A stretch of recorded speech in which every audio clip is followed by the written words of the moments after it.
WWE was completely sold out tonight. They were live in Anaheim, California. I just got done talking about Anaheim on the podcast this weekend. WWE and UFC reaching an agreement to run Anaheim a certain number of times each year now through, I think, 2028.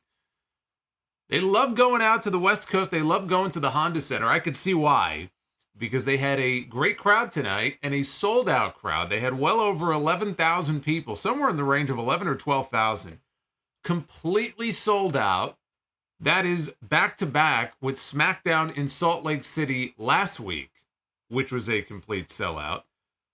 So they are on a hot streak right now. And the crowd in Anaheim tonight had themselves an Intercontinental Championship match in the main event. It was Gunther defending the title against Jey Uso. And Jey Uso was promising to win his first singles title in WWE. He did not win his first singles title in WWE. And there is an interesting little footnote to this, which I'll get to here in a second. But the reason that Jey did not win the Intercontinental title tonight had to do with his brother, Jimmy. We are this close to WrestleMania. It's right around the corner, and so you knew the build to Jimmy against Jey was going to be kicking into high gear at some point soon. Now we know why Jey Uso is going to want to get his hands around his brother's neck, because he just cost Jey Uso his second singles championship. First, it was SummerSlam last year. And now he cost him the Intercontinental title tonight here on Raw. I was not expecting a title change coming into tonight's show. And I would like to think that most people with common sense were not expecting a title change. Gunther has been the Intercontinental Champion for 619 days. He's been on this incredible run. We are this close to WrestleMania. And you think that Jey Uso, or anybody really, could be anybody, is going to go into the go-home episode of Raw before the Elimination Chamber and end Gunther's 619-day reign as the Intercontinental Champion? The idea of Jey Uso being the one to end Gunther's run is not really all that crazy, because Jey Uso is super over tonight. He's super over every night when he comes out, and so it's not out of the realm of possibility that he could be the one to end Gunther's reign. But not tonight. That would have been ridiculous. But WrestleVotes, only a few minutes ago before I went live, this is a shout out to WrestleVotes, had a very interesting note that as late as 6 o'clock in the evening tonight, there were people in WWE in the digital department and in the creative department who were of the impression that Jey Uso was supposed to win the Intercontinental title tonight. The belief within the company by many is that that was the plan. Jey was going to win the Intercontinental Championship. Now, I can't believe that that was the actual plan. That may have been the impression that people were under. That may have been what they told people, or they led them to believe.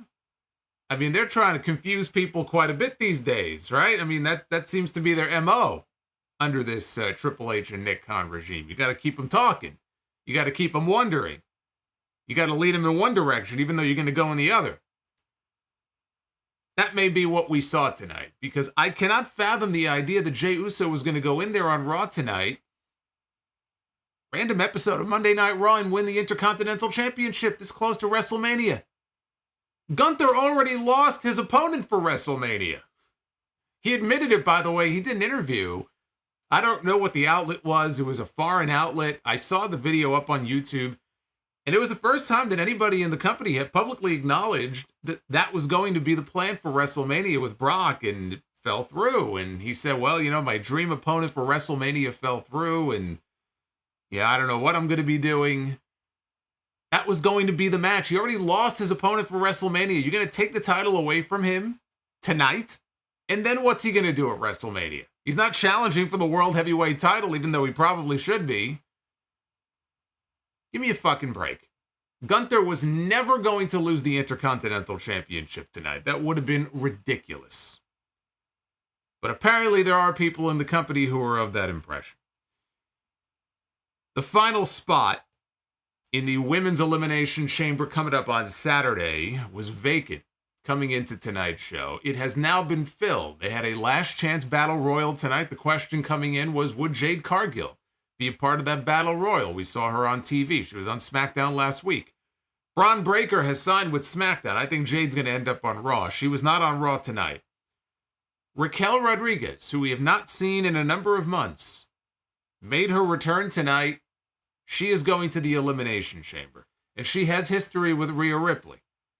So you can tie that in there. And Liv Morgan has history with Ria.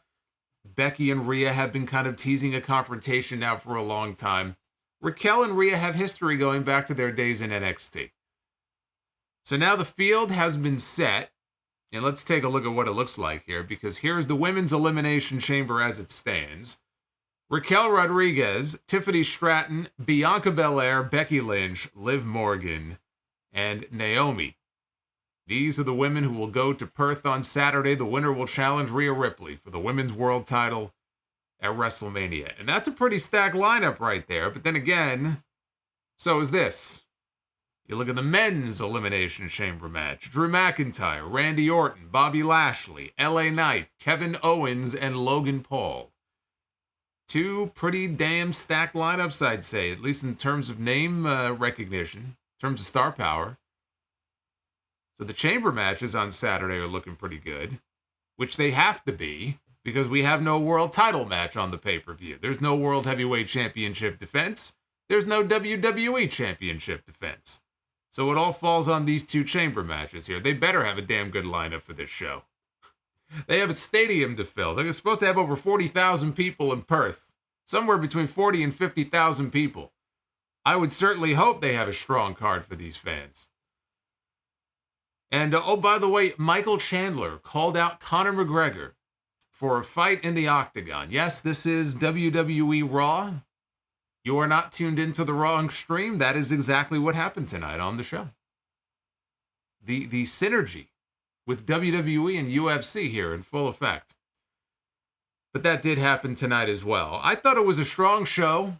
I thought they did a better job than usual of filling the 3 hours. I mean, you know, you hear me talking about the 3 hours every single week.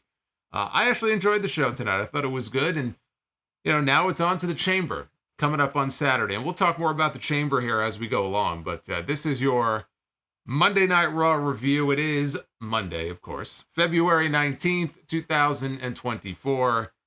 I am the Solomonster.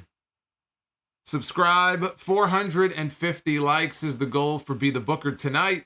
If we hit that goal, we will do Be the Booker later on. Super chats are open. There is a brand new one down in the description. A Cody Crybaby one. Brand new, just added the other day. So, again, you can find that in the description down below, all the different donation amounts. Raw opened tonight with a big match. We had a big title match in the main event. Well, they opened tonight with a big match. It was Cody Rhodes, the man going to the main event of WrestleMania, to challenge Roman Reigns. Tonight, he challenged Drew McIntyre. Two men, by the way, who could very well be walking out of WrestleMania as world champion by the time that show is over. Now, they were showing WWE 2K24 rating, because the game is coming out in a few weeks. They were showing the 2K24 ratings for different wrestlers throughout the night. They had the rating for Cody, which is 93. The rating for Drew McIntyre is 89. I did see there was some controversy, I believe, that Gunther, am I not mistaken, that Gunther's rating, I believe, in the game is 90? And apparently he's tied with Logan Paul. Logan Paul and Gunther have the same rating in WWE 2K24. That's something else, considering the fact that Logan Paul, how many matches has Logan Paul had in the last 6 months? He and Gunther have the same rating. I guess because one's the Intercontinental Champion and one's the United States Champion. Look, I think Logan Paul is great, bell to bell, especially for someone of his experience level. But you're going to put him on the exact same plane with Gunther. You and I have to have a conversation. But Cody was super over with the Anaheim crowd, and he caught Drew with a Cody cutter for a 2 count. He set up a little later on for Crossroads. McIntyre caught him with a knee to the head. Cody ducked a clothesline, and then he clotheslined McIntyre, which caused both men to tumble out over the top rope. And that took us into the second commercial break of this match. McIntyre hit a sit-out powerbomb for a near fall. He went to the corner. He started counting down for the Claymore kick. Cody, though, caught him with a kick instead. Drew went for a future shock DDT. Cody countered into a pedigree. Both men were down for a bit. Cody recovered, though, and he tried for a Cody cutter. McIntyre caught him in midair with a Glasgow kiss, and then he future shocked him. McIntyre got to his knees. He looked up at the WrestleMania sign, and he went up top. Cody cut him off and then superplexed him.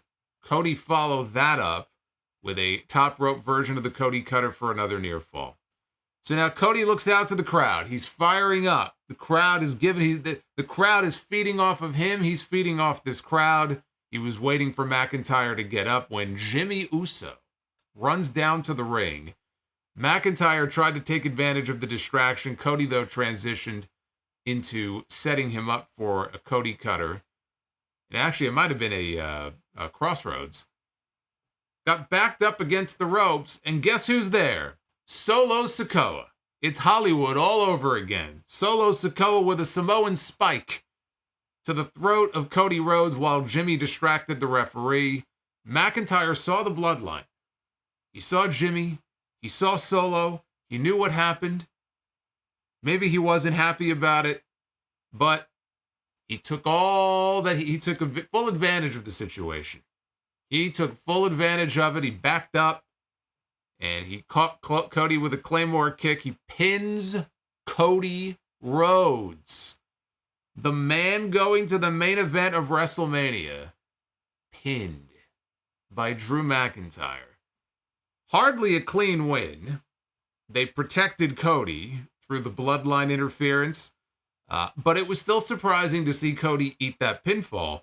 His first pin since the loss to Roman Reigns at WrestleMania 39. And in fact, probably only the second pin since he came back to the company in 2022. Even the match he lost to Brock Lesnar, if I remember, I think he got knocked out. It might have been a rep stoppage. I don't recall Brock pinning him.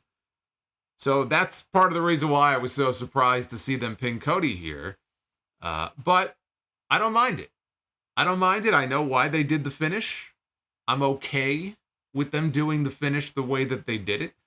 It paints McIntyre out to be a giant hypocrite for all the bitching and moaning that he has done on television now for months about the fact that he was screwed over by the bloodline, right? A Clash at the Castle. He hasn't forgotten about that. He blames the bloodline as the reason why he is no longer in contention for or challenging for or won the WWE Championship, right? He's been out of that picture for a while. And it all goes back to Clash at the Castle when Solo Sikoa debuted. And yet, here's the bloodline, and he's more than happy. He's more than happy. Never even lifted a finger to try to fight them off. So he willingly benefited from their interference here. The match itself, I thought, was very good. They went almost 20 minutes. It's a very good match.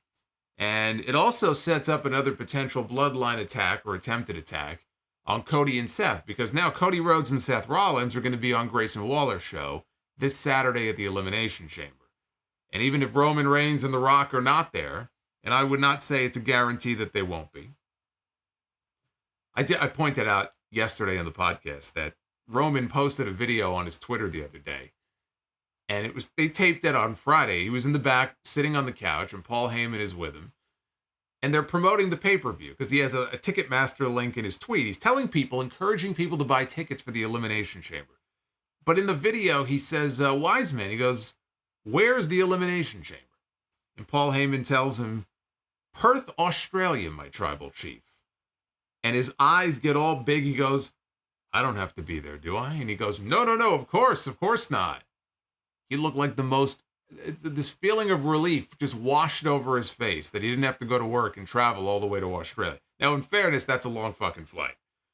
I think it's like 24 hours to get to Australia. So, long flight that he claimed he didn't have to make. That doesn't mean that him and Rock wouldn't be there as a surprise, though. But now if the Bloodline have representatives down there, Jimmy, Solo, if they try to attack Cody and Seth, I would imagine that they'll be prepared for that now. The best part of this, though, was Jimmy when it was over and he and Solo are leaving.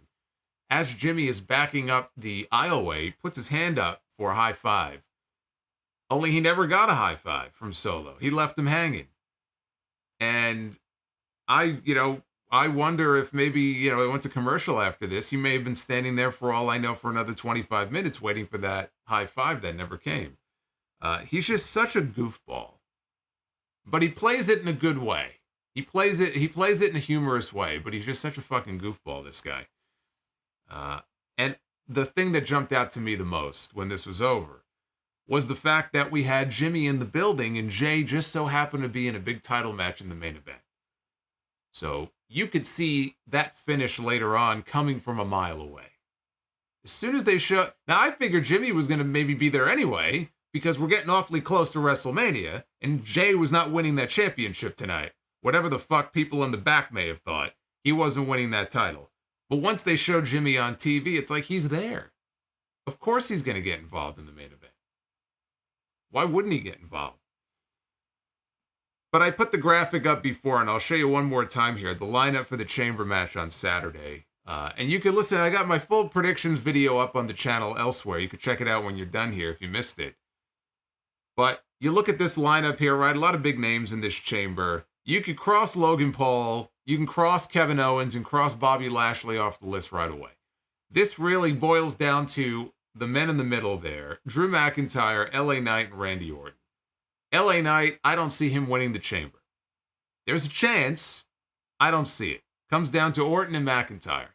And I'm picking Drew McIntyre. Drew McIntyre is the name that makes the most sense. Drew McIntyre should be the one going and challenging Seth Rollins for the world title at WrestleMania. That is how I think it is going to go down.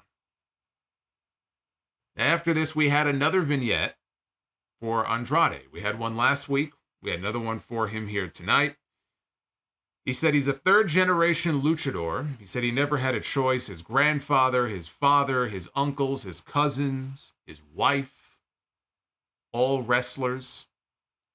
This is his destiny. His family and friends had many expectations, but he never let that stop him. He said he defines his destiny. His destiny is here in WWE, the era of Andrade, El Idolo. So he is still sticking with the El Idolo name, which is interesting. Then we got Pat McAfee. They came back live to the announcers at ringside. And we had Pat McAfee using the Royal Magistrator, the old Bobby Heenan brain scan, where they were showing a replay of the finish of the Cody and Drew match, and he was drawing on screen. He was showing the angle of the Samoan spike, and he's scribbling all kinds of bullshit on screen. Backstage in the trainer's room, Cody was being attended to, and Adam Pearce came in. He was very apologetic to him for what happened. Cody said, "Don't worry about it." Seth Rollins walked up to Cody Rhodes. And this was the only appearance that Seth Rollins made on the entire show tonight. He never said a word, which was kind of nice, actually. We didn't have to hear the cackling. We didn't have to hear the hyena laugh. We didn't have to hear, "I am a revolutionary. I am a visionary. I am, whatever. I'm a redcoat." We didn't have to hear any of that. All he did was walk up to Cody just to kind of remind him of what he said last week when he said, "I can be your shield." And it was like, dude, see what I'm saying? He just stared at him and he walked away. And that was the last we saw of Seth. That was the last we saw of Cody for the rest of the night. We had a last chance battle royal to fill the final spot in the Women's Elimination Chamber match on Saturday with Shayna Baszler, Zoe Stark. Raquel Rodriguez was the surprise entrant here. She was back in the ring for the first time since December.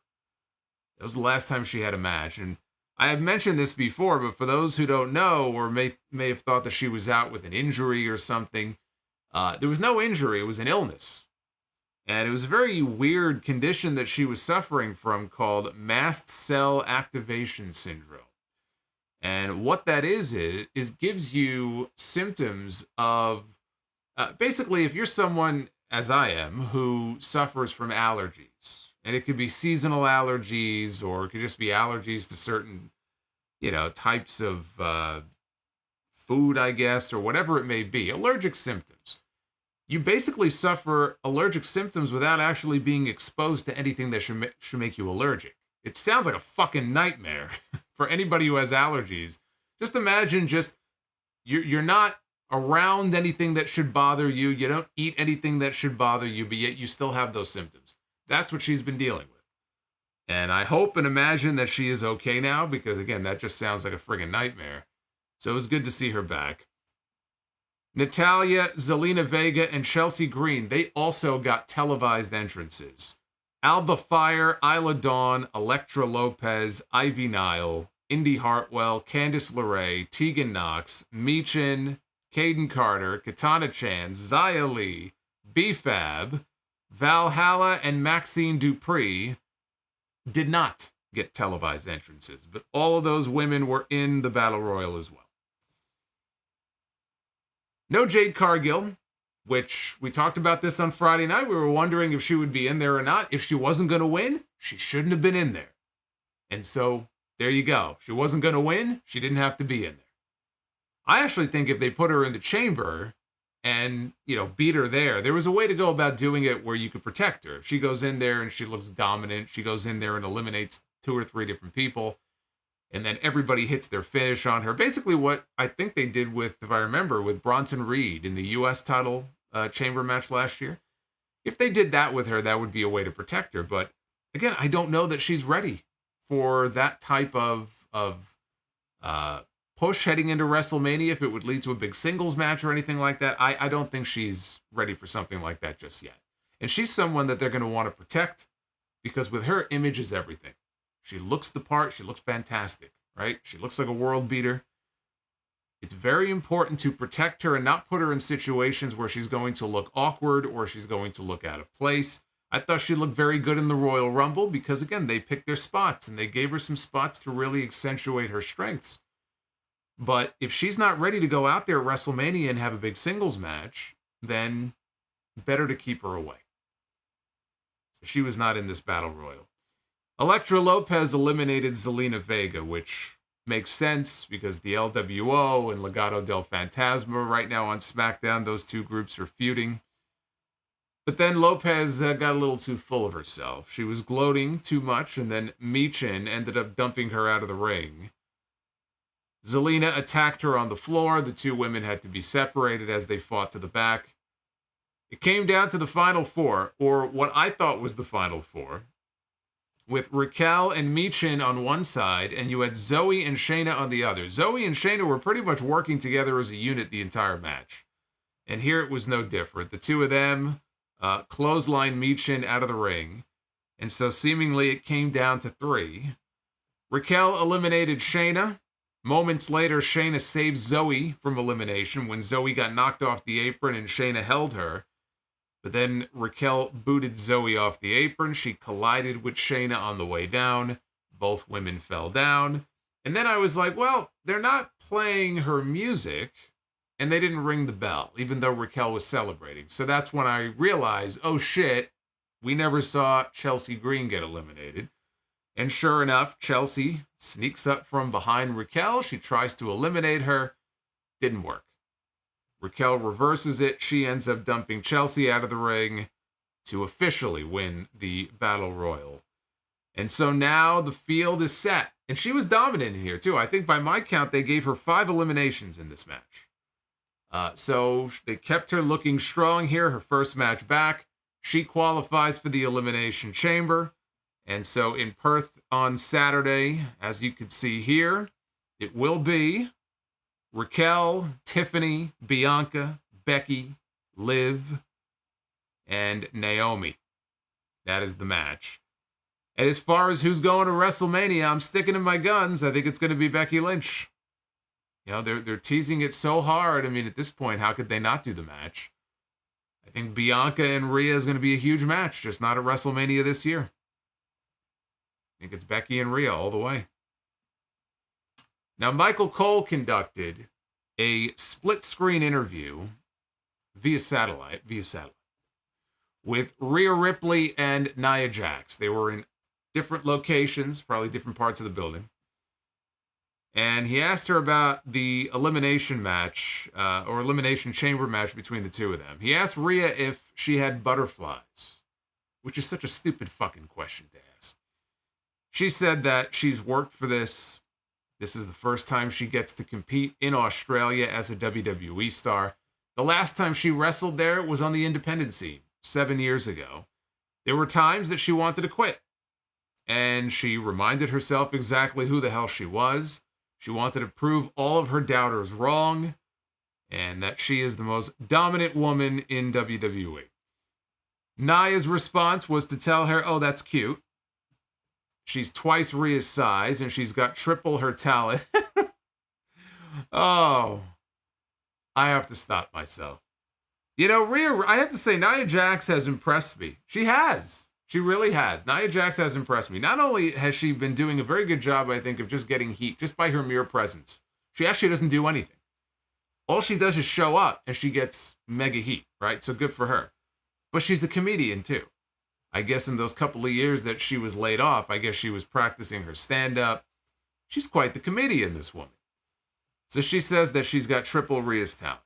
She's happy this is happening in Rhea's homeland because when she squashes her again, she says, Mommy is going to go home crying to Mommy. Rhea said that when Nia hears everyone in that stadium screaming for Mommy, she's going to crumble. All her momentum is going to fade away into nothing, and Nia will realize that she is just not good enough. She pulled the mic off from her shirt, she got up, and she walked away. Meanwhile, Nia sat there with an angry face. She had a look on her face like somebody off camera just shit their pants. And that was the end of the segment. I'm still wondering if there is a better than decent chance that they will close that pay-per-view with that match on Saturday. I still think it will be the men's chamber.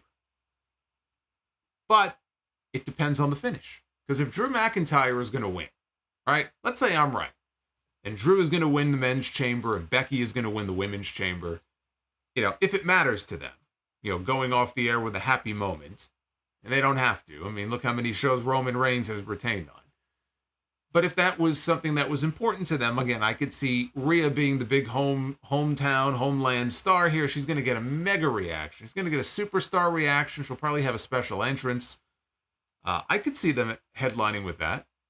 I think there's a chance that they could headline with Ria Ripley against Nia Jax, which on the surface sounds ridiculous. But I think there's a chance.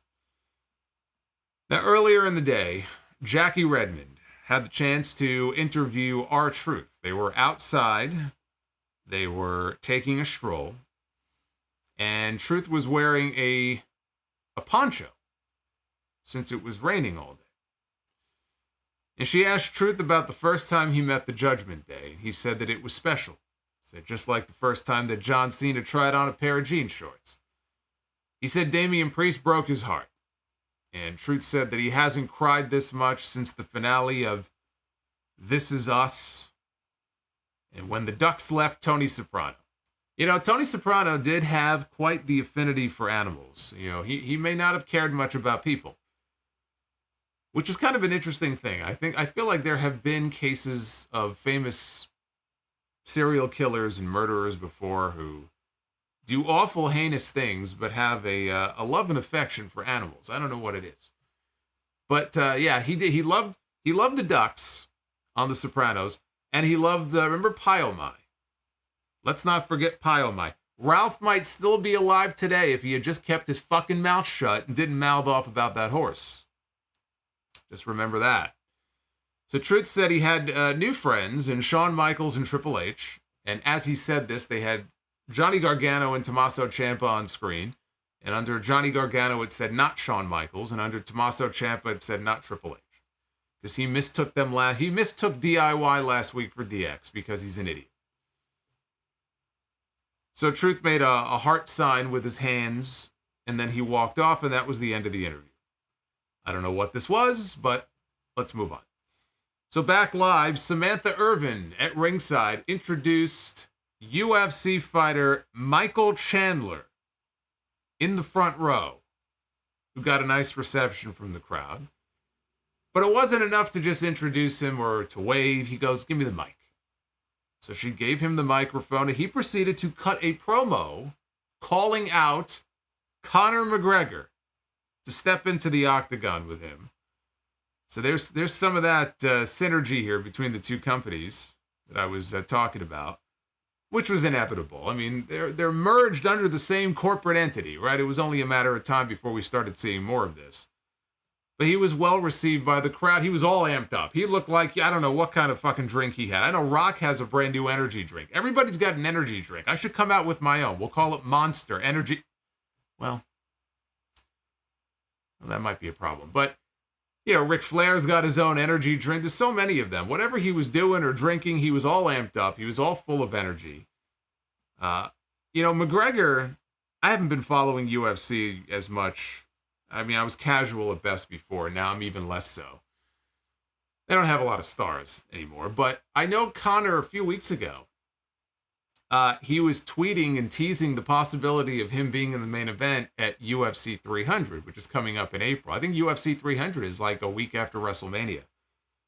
And he was teasing it. But then Dana White, I saw, he announced a completely different fight as the main event for UFC 300. But Chandler wanted him at UFC 300. Now here he is on Raw begging. He is on Raw now begging for this fight. I can't even remember the last time Conor McGregor fought. When was the last fight that he had? It had to be years ago. At least 2 years ago, 3 years ago maybe. Does he even fight anymore? With anything except the law? Chad Gable is in the back. And he cut a serious promo. This was serious, Chad Gable. He was tired of Ivar trying to tear down the Alpha Academy. He said, look, I'm going to leave my card. I'm going to leave my crew. I was looking at B in the chat. I'm going to leave my crew in the back. And he told Ivar that he should do the same. I mean, it's one person. Ivar doesn't have a crew. He has Valhalla. That's not a crew. But he said, I'll do that. You do the same. And then they cut to Ivar, and he cut a promo on Gable, and he accepted the challenge. So that was for their match later in the show. We got an 8-man tag with Miz, R-Truth, and DIY taking on the members of the Judgment Day. Finn Balor, Damian Priest, Dominic Mysterio, and JD McDonough. When Truth came out to the ring, he was still wearing his blue poncho from earlier in the day. Speaking of poncho, I just reminded myself, I have to check Steve Austin's Instagram to get the poncho update. Everything he posts now on Instagram, doesn't matter what it's about. It could be about something, it could be about cars, it could be about whatever, shoveling horse shit. Everybody in the comments, where's Poncho? Poncho is his cat that he keeps out in the barn. That's all anybody wants to know about. So I hear the word Poncho, I immediately think of Steve Austin. I got to go check after. Make sure Poncho's doing well. Poncho 316. So McDonough and Miz started things out. All the other teammates ran in. The babyfaces cleared the Judgment Day from the ring. And then all 4 babyfaces lined up next to each other. And they did the DX crotch chop. And they yelled, suck it, heading into the commercial break. 2024, crotch chops and suck it. It's almost as if Triple H is the head of creative here in WWE. Who would have guessed in 1997 that you fast forward 25 years, it's probably over 25 years now, and Triple H and Shawn Michaels would be the two people running the company, and Vince McMahon would be basically exiled. Nobody could have predicted that. Now, this was interesting here. Now, I said at the beginning that this was a hot crowd for the show tonight, and it was a very good crowd here in Anaheim. But for this match in particular, these people loved R-Truth. R-Truth is over every week, but this was like a different level of over. He was like a megastar to these people. And so he got the hot tag, and they lost their minds. He hit McDonough with a 5-knuckle shuffle. He hoisted him up for an attitude adjustment. Priest, though, tagged himself in. Truth punched Priest off the apron. McDonough headbutted Truth, who ended up at ringside, and Priest ran Truth into the ring post. That took us into another commercial break. That's right, yes. And The Rock would be on the board of directors. That's right. Vince McMahon exiled. Shawn Michaels running developmental. Triple H running creative. And The Rock basically running the fucking world. and now on the board of directors. Weird, right? Weird the way things end up. So, like I said, they were hot for truth. When Ciampa tagged in, they were not nearly as enthusiastic. But to his credit, as it went on here, he won the crowd over. Ciampa hit McDonough with a draping DDT before wiping out Priest with a corkscrew dive. Ciampa hit Balor with a reverse DDT. McDonough, though, broke up the pin. That led to everybody trading moves until Ciampa and Balor knocked each other down with running crossbody attempts. The crowd chanted, "This is awesome." Truth ran wild on Priest. He took him down with a scissors kick. Truth knocked Dominic off the apron and gave Priest a flatliner for 2. Miz and DIY, they did dives to take out the rest of the Judgment Day.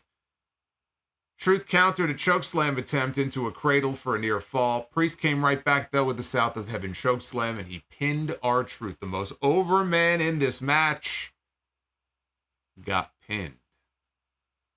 This was fun. This was fun. Now, yes, Truth was the most over guy in the match. He took the pin. R-Truth is in a very unique position where he can lose and it doesn't matter. He's Teflon. He will have a job for life. He may never be the world champion. Because, look, there was a time where I was advocating. I wanted to see R-Truth when he was feuding with John Cena all those years ago. You could have put the title on him. This is before he really started going overboard with all the goofball stuff. This was R-Truth when he did the heel turn and was smoking a cigarette at ringside. Now it would be hard, I think, to justify any kind of real, other than like a token world title run, just to say that he did it and then just get it the fuck off of him because they make him out to be such just an idiot. But you can't deny the fact that he's super over. And here's the thing. He took the loss to Damian Priest tonight. That's fine. Why? Because at WrestleMania, what have I been talking about? It's going to be Miz-Truth against Balor and Priest. Balor and Priest, they're going to beat Pete Dunne and Tyler Bate on Saturday. Going to have a great match, but I don't see the Judgment Day losing there. They're clearly building to something at WrestleMania. It's the only thing that makes sense. You put the undisputed tag team titles on the line, you have Truth pin Priest. When he does, he and Miz become the tag team champions, and everybody goes crazy. And that is where we are headed for WrestleMania, I do believe. Now, backstage, Jackie Redmond was interviewing Sami Zayn and asked him about the bloodline interfering in the Cody Rhodes-Drew McIntyre match. Zayn said, it's time, I think, to hit the pause button on my feud with Drew McIntyre. That's important. We're going to come back to that. He said he knows how he gets when he becomes obsessed with one person. He gets stuck. He said he knows there's still a path for him for WrestleMania. Not just for him to go to WrestleMania, but to do something historic. And then he also reiterated the fact that I will be a champion. First thing I noticed is that he is no longer, at least as of this segment here, I don't know, he may have mentioned it in that last Empty Arena promo when he sat down with her. But here, there was no mention of world title. He didn't say, I'm going to be world champion. I'm going after the world heavyweight title. Because that's what he had said previously. The fact that people don't look at me as being at that level. Well, I'm a contender and I'm going to be the world champion one day. And that's the first thing that stuck out to me is that no mention of world title. I will be champion. I will be a champion. Right? Now, very generic. So that's number one. The other thing that I noted here is that he said that it's time to hit the pause button on his feud with Drew McIntyre. I thought the path for Sami Zayn, and it still could be, but it seems a lot less likely to me after what he said here. The path for Sami Zayn for WrestleMania would have been somehow working his way into that World Heavyweight title picture. I don't know how, because he has lost a lot. So they would have to come up with some kind of way for him to start winning, to get under Drew's skin, get him to give him some kind of a match, or maybe he beats him and then he gets in, because part of the story here is that he has never beaten Drew McIntyre. So the fact that he is saying, we're going to put the pause on this, we're going to push the pause button on this little feud between him and me, it sounded to me like, okay, they're closing the book on that for now. And if they're hitting the pause button on that, and if Drew wins the chamber, then Sami ain't going to WrestleMania to be a part of the World Heavyweight title match. It's not going to be a triple threat. The other thing he mentioned, 3 things in this promo. Number 3, he's now talking about wanting to do something historic. Him going to WrestleMania and being worked into the world title picture is not historic. There's nothing historic about that. What would be historic and what would win him a title would be him challenging Gunther for the Intercontinental Championship. And that's why I think it all adds up now to Sami Zayn and Gunther for WrestleMania. The fact that they have stripped away the language about the world title, I want to do something historic. Well, Gunther has been Intercontinental Champion longer than anybody in the history of this company. Nobody has been able to beat this guy. Nobody has been able to pin this man. That would be historic if Sami Zayn was the one to go to WrestleMania and do just that. So I'm thinking that is the direction that we are now headed in. I think it's going to be Sami Zayn against Gunther. My head says Sami Zayn. My heart still says Chad Gable. And you've heard me talk about this ad nauseum since September when Gable lost to Gunther and his little girl was crying. Oh, his girl was crying in the front row. Right, Daddy just lost again to Gunther. And he said, look, I swear to God, he said, I'm going to beat you. I'm going to beat Gunther. I'm going to win that Intercontinental Championship. And then they didn't do a fucking thing. Nothing. There was no follow-up promo. That promo didn't even air on TV. They put that on .com. They put that on YouTube. It was a great, serious promo. That's like a money promo there that gets people, when they watch that, like, oh shit, okay, I want to see what this guy, how he can work his way back up. And there was a story there where over a period of months, Gable he's right back at the bottom. He's got to work his way back up against people like Ivar. But he should be racking up wins left and right. He has been, up until just recently, when he reemerged on TV, he was a non-factor for months. They let months go by. They didn't do a fucking thing with Chad Gable. Barely even reminded you that he was there. Now, all of a sudden, he shows up again. He got a win tonight, which we'll talk about. I would like to think that they're keeping hope alive and that there's still a chance, but doesn't look very good to me. Because they should have been getting him prepped to be the one. But obviously they had another name in mind. That name was Brock Lesnar. They didn't have Chad Gable in mind. They wanted to do Gunther and Brock at WrestleMania, which, to be fair, would have been a huge match. But then that fell through. And so now they have to come up with a plan B. Sami Zayn could be plan B. Chad Gable could be plan B. You watch this segment, you get the impression it's going to be Sami Zayn. Now, Becky Lynch was out next. She came out to the ring in her new hat. You know how I know that Becky Lynch has a new hat? Because she told us multiple times. Buy the hat, everybody. She's got a brand new hat on WWE Shop. Couldn't tell you what's on it. I actually wasn't even paying attention to the hat. I have no idea what's on it. I don't know if there's a logo on it. I assume there's a logo on it. I don't even know. I don't wear hats. I don't know.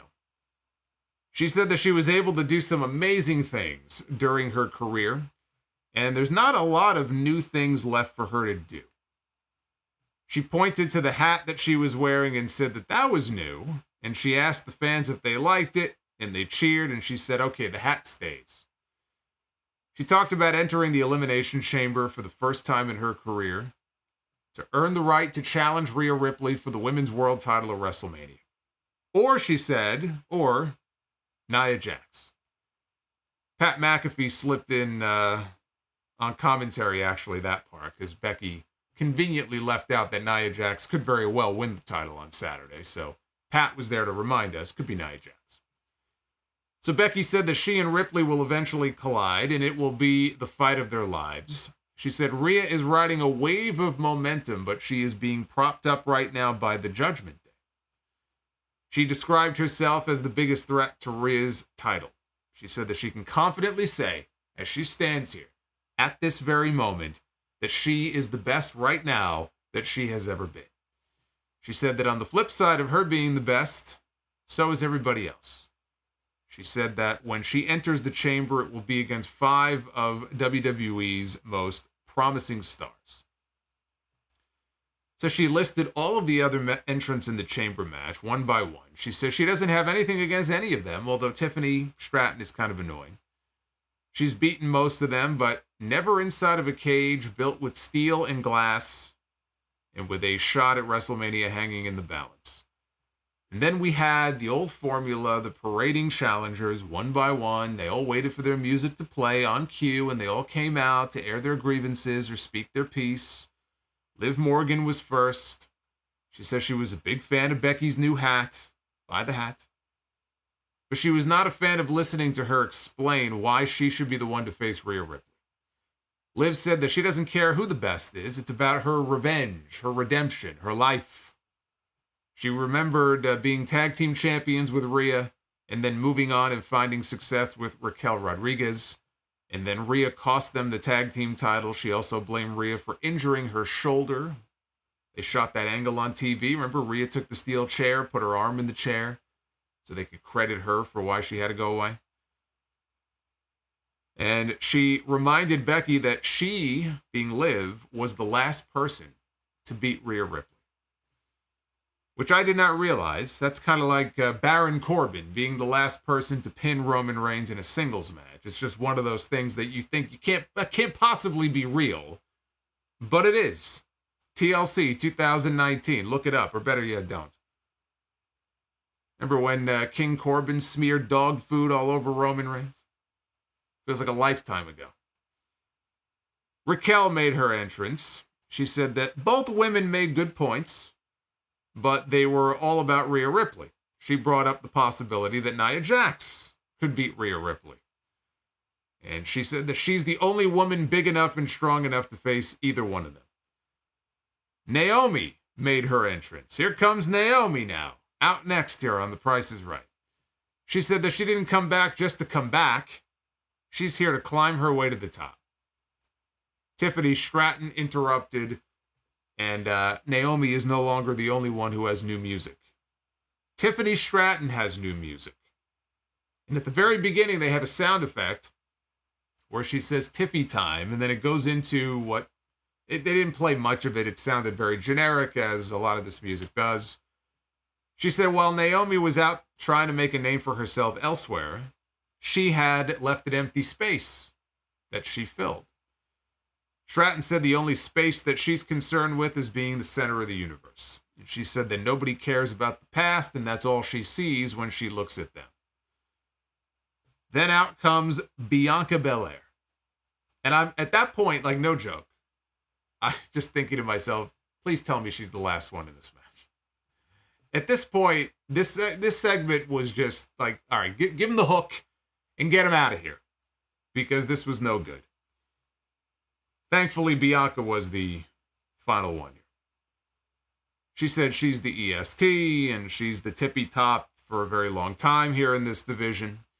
She said she's done something that none of her chamber opponents have done, which is win an Elimination Chamber match. She said that she would pin them all if she has to, because you can't spell WrestleMania without EST.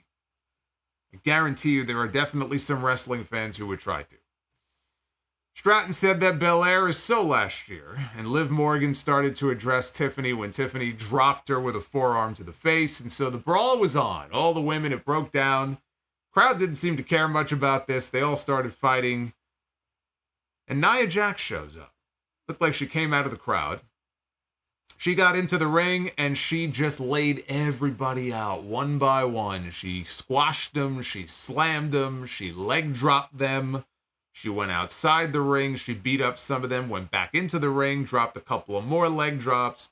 When it was over, it looked like just mass carnage. It's Samoa Bro. It was bros everywhere, bodies everywhere. It was bodies everywhere, littered all over the ring. And they played her music, and that was how the segment ended. I didn't care for the interview portion here. I just thought it was very formulaic, and nobody really had anything of great substance to say. I mean, I thought Liv was interesting, pointing out the fact that she was the last person to beat Rhea Ripley or pin her. Okay, so that's worth mentioning. But the rest of this was just like your typical fucking WWE formulaic bullshit promo. When Nia came out, I thought that part of it was good because look, she's the one going to Perth on Saturday. She's the one going in there against Rhea Ripley. And right now, their job is to position Rhea Ripley as the underdog going into this match. That Nia Jax is the toughest challenge that she has faced so far in the nearly 1 year that she has been the women's world champion. This woman might actually be able to go in there and squash her dreams and win the title and go to WrestleMania. That's not going to happen, but they have to make you think that it might happen. So to their credit, they have built up Nia Jax as good as she has ever been built up. At no point in her career, even when she was champion, like, she's never been built up as this unstoppable monster as well as they have done with her recently. And that's what you need to do. And then when she gets beat on Saturday, to the back of the line. And Rhea Ripley can move on. But they had a goal in mind here. I thought they served that goal well. And so that's really all they needed to do. We got another subtitled Shinsuke Nakamura promo. He's still babbling about some stuff. I don't know. Guy can't win a match to save his life, but he's still cutting promos. He rebutted Sami Zayn's promo and said that a true fighter does not whine to everyone to get the spotlight. He said that he would give Zayn one. Said that he will make sure Sami remains an underdog by beating him and breaking him. Said he would drag him to the very bottom so that he can bask in everyone's sympathy. He said that he would show everyone that their contender is a pretender. Very good.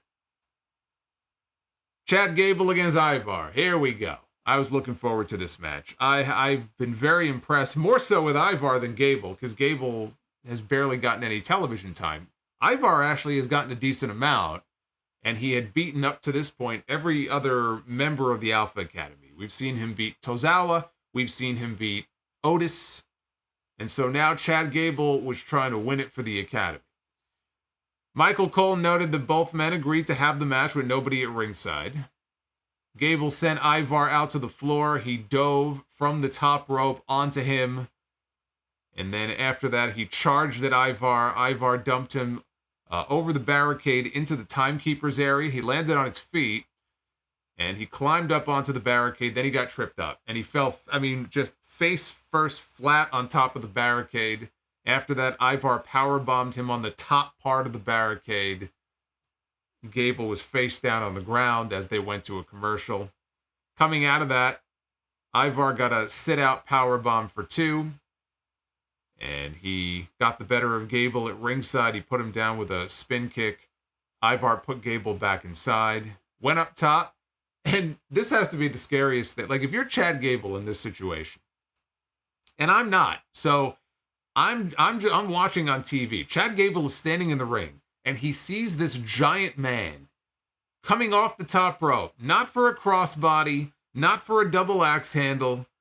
He's coming off the top rope with a seated senton splash. Basically, he jumped off the top rope, and he sat on this man. And I thought, that's it. It's over. But Chad Gable kicked out. But that's just one of those moves where it's like, you're going to have a guy like Ivar do a move like that.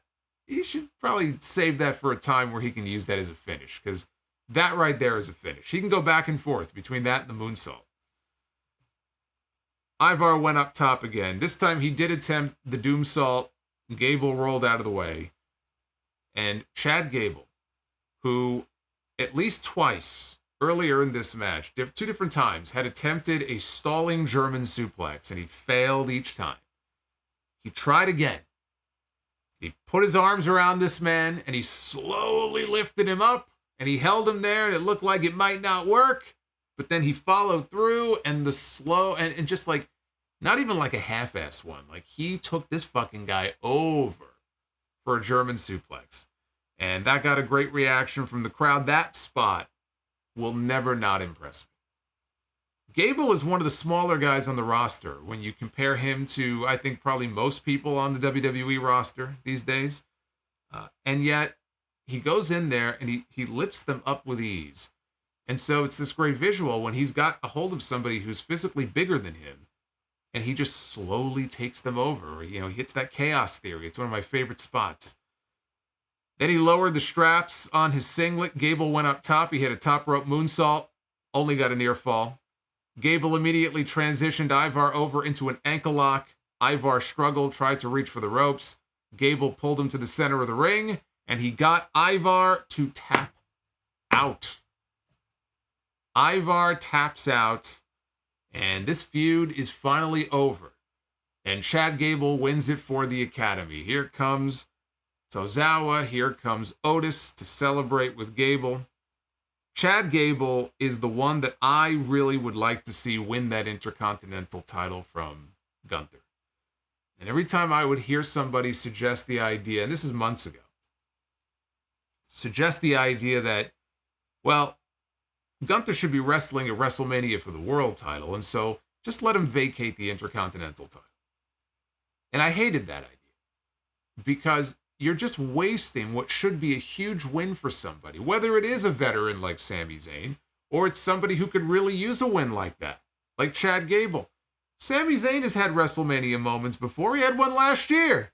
He was in the main event of night one. Won the tag team titles with Kevin Owens. He was the MVP of the Bloodline storyline for months. Chad Gable has never had a moment at WrestleMania.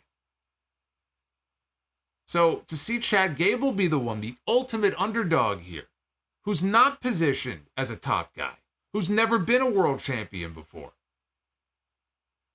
to go out there and to do the impossible and finally beat the unbeatable and slay the unbeatable final boss champion. Like, what a great moment that would be. His family in the front row. Chad Gable will get those people to get behind him. I'm not concerned about that. I'm not concerned about, well, that's not enough of a marquee match. You had a marquee match. You lost it. It's not happening now. So now it's not about having a marquee match. Guess what? You have The Rock back. You want your fucking marquee name on the goddamn card for WrestleMania? There you go. There's your marquee name. Okay, WrestleMania is going to have plenty of star power. You're going to have Roman Reigns. You're going to have The Rock. You're going to have Cody Rhodes. You're going to have Logan Paul. You're going to have all these different people. You can take somebody like Chad Gable. Everybody's talking about Cody's story. Chad Gable has a story. Let him go in there and let him and Gunther do what they do best. Let them go out there and tear the fucking house down. That's what I would like to see. Even though my head tells me it's probably going to be Sami, that's what I would like to see. And then, of course, coming out of WrestleMania, the key is how do you book him? How strong do they book him as the Intercontinental Champion? I'm not even thinking about that right now. I'm just thinking about between now and WrestleMania. This was a huge win for Chad Gable on this show. It is not too late to begin to build him back up to a point where you could believably put him in a title match, even though he has done nothing for months. There's still time to have him go on a hot streak. And then if you want to have him in a four-way or some kind of gauntlet match to decide a number one contender for Gunther, let him run the gauntlet. Put him in there at number one. Yeah, you can get a whole Raw's worth of matches out of an Intercontinental gauntlet next month at some point on TV.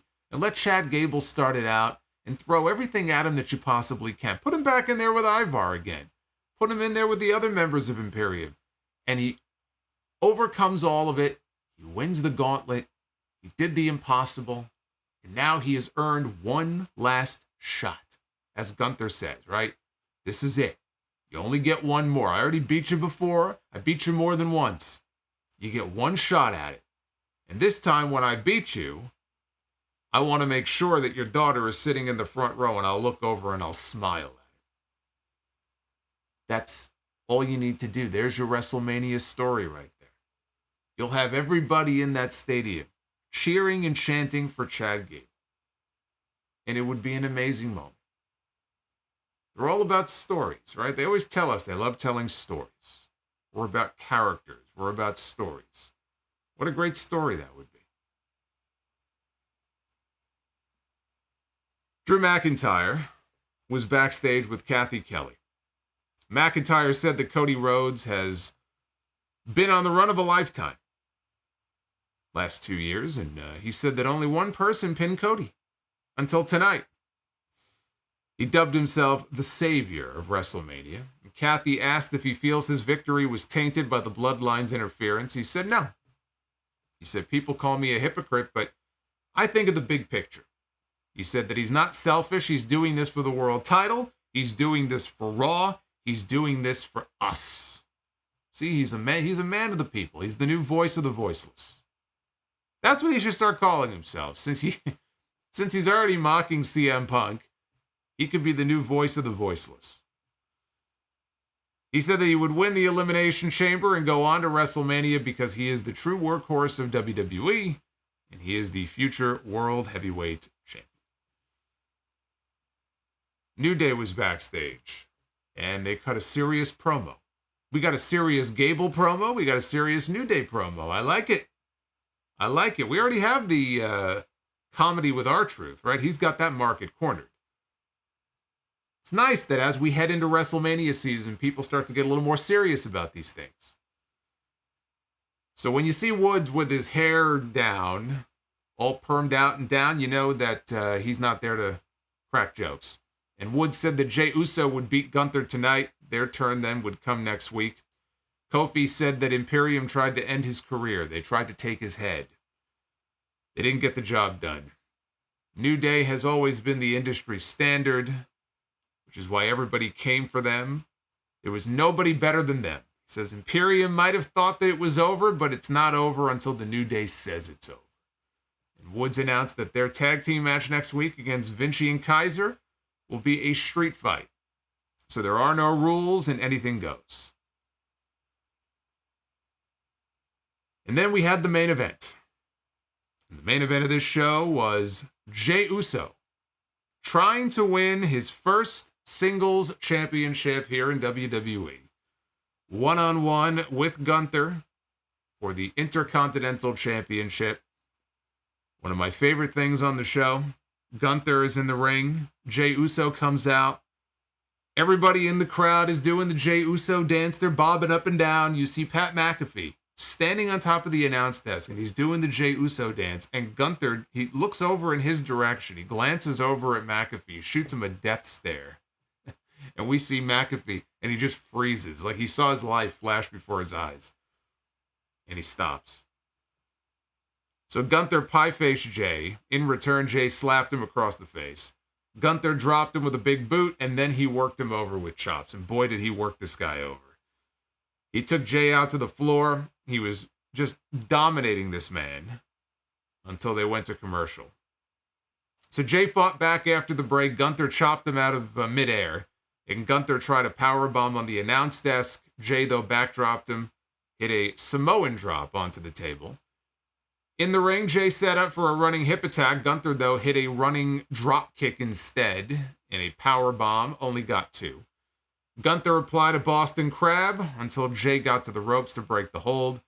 And then Gunther charged at him. Jey ducked, sent Gunther out to the floor. Jey hit a suicide dive, and that took us into the final commercial break here on this show. So they traded strikes until Gunther dropped Jey with a chop, and he followed with 3 more hard chops before he started mocking Jey. He was yelling at him. He was brutalizing this man with these chops. He was chopping the soul out of this man. And finally, Jey slips out of a powerbomb attempt, and he hits a spear, and he gets 2. Okay? Now I should have had like a counter here on the screen. That's number 1. Okay? The first spear doesn't get the job done. Jey goes up to the top. Gunther, though, slams him down, and then he goes up. He hits a giant diving splash for a 2 count of his own. Jey fights back, hits another spear. 2. Gunther rolls out to the apron. Jey follows him out, spears him on the apron. 3. Then, after that, he hits another spear. 4. Ended up hitting him with a 5th spear, by my count. 5 fucking spears he hits on this guy. Follows that up with an Uso splash. Now you would think 5 spears and an Uso splash. It's got to be over. Covers the man. Referee drops down to make the count. Referee counts 1. Referee counts 2. And all of a sudden, it sounds like the bell. We hear the bell sounding. But the referee has not yet hit 3. But that's enough for the referee in mid-stride. His hand is right here. All he needed to do was smack the mat one more time and we would have had a new champion. But the sound of the bell stopped the referee from hitting the 3. And we look over by the timekeeper's area, and there is a hooded figure leaning over the barricade and just repeatedly just smashing the bell and ringing the bell. And then the person pulls down their hood to reveal Jey Uso. So Jey, he super kicks Gunther anyway. Security's outside. They're trying to escort Jimmy out of there and get him the hell away. And so Jey ends up doing a dive out. He takes out his brother. He takes out the security geeks on either side of him, so everybody goes down. Jey goes back for another splash. He goes up top, comes off, and this time Gunther gets the knees up. He cradles him into a pin, and he beats Jey Uso. And Gunther retains the Intercontinental title. After the match, Jimmy ran in. He attacked Jey. Jimmy was yelling down at him, and he was saying, I'll always be your big brother. He went up top. He hit a splash on Jey. They showed a replay of the closing minutes of this match. And then we come back live, and we see Jimmy going back up top for a second time. And this time he came off with a frog splash onto his brother. Flashed a grin. Michael Cole on commentary said, the civil war has erupted between the brothers Uso. Let's not be overly dramatic about this now. The brothers Uso. Good Lord. By the way, where were Cody Rhodes and Sami Zayn in all this? The fuck? I thought that they were friends with this guy. Cody brought him over to Monday Night Raw. Sami and Jey, they're like this. At least Cody, he got spiked. I can understand it. Where the hell was Sami? He was in the back before. He was cutting a promo. He's too busy talking about himself, feeling sorry for himself. The fucking Larry David of WWE. Where was he? Some friends they turned out to be. This was not the best match of Gunther's run. Gunther has had some just incredible matches with certain people. Chad Gable being one of them, Tommaso Ciampa. I mean, he's had a ton of great matches. This was very good, but technically speaking, I could do without Jey Uso going out there and doing the spear spam over and over again, spamming the spear over and over and over again. I mean, then again, the Usos had a tendency to do that with the super kicks. If the Usos and the Young Bucks ever end up in the same place together and they have a match, I want there to be a stipulation that prohibits any kicks in their match. I want to see if they can actually put a match on without doing a super kick. Not one. I don't think they can do it. I don't think they would know what to do with themselves.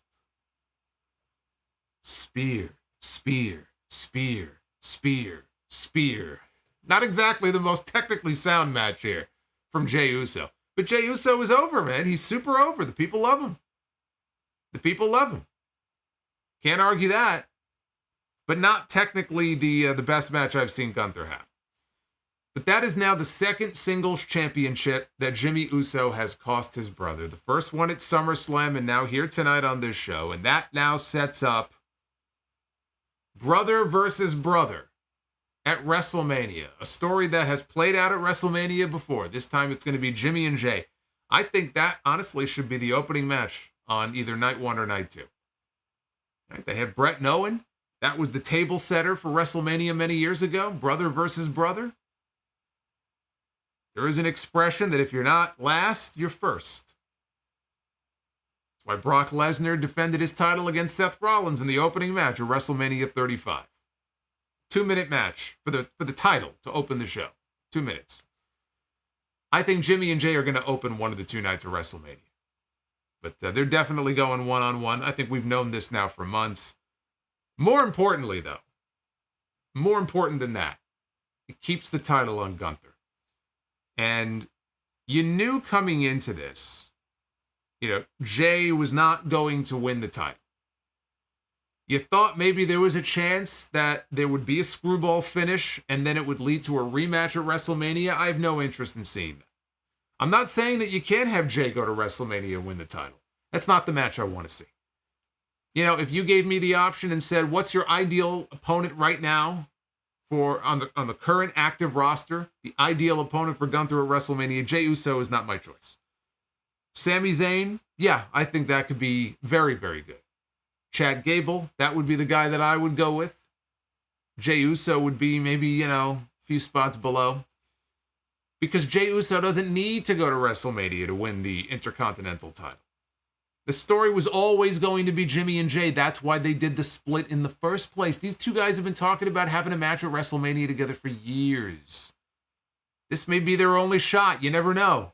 They're not going to pass that opportunity by. That was always going to be the match. But as far as the Intercontinental title and this thing that WrestleVotes reported before I went live tonight about how a lot of people in the company were of the impression and I don't know if they were told, but they were of the impression that Jey was going to win the title. They thought Jey Uso was going to win the Intercontinental title tonight, as late as 6 o'clock in the evening. There were people in creative who thought that was the plan they were going with. Now, I cannot imagine, I just can't imagine, that on a random episode of Raw like this, they were going to change that title after 620 days. It's just fucking ludicrous to me. Not that Jey would be the one to do it, but that they would do it tonight. Just doesn't make sense to me. So I don't buy that. They may have thought that was the case, but I don't buy that.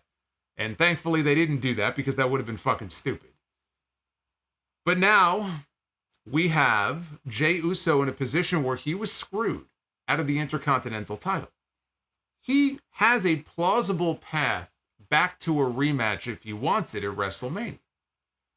And so who knows, maybe it's a situation where, he says, look, I got screwed out of this. Gunther, I had you. I can go. I can beat you at WrestleMania for the title. But you know what? You're not the one that I want at WrestleMania. My brother is the one that I want at WrestleMania. And he could tell his old pal Sami, who I thought was his friend, although I'm second guessing that after tonight, he could tell his old pal, hey, friend, you want to make history? You want to be a champion? You take my spot. You go to WrestleMania, you do the deal, you beat Gunther, and you bring home that Intercontinental title. I got a date with my brother. You go take care of this guy. Maybe that's how it plays out.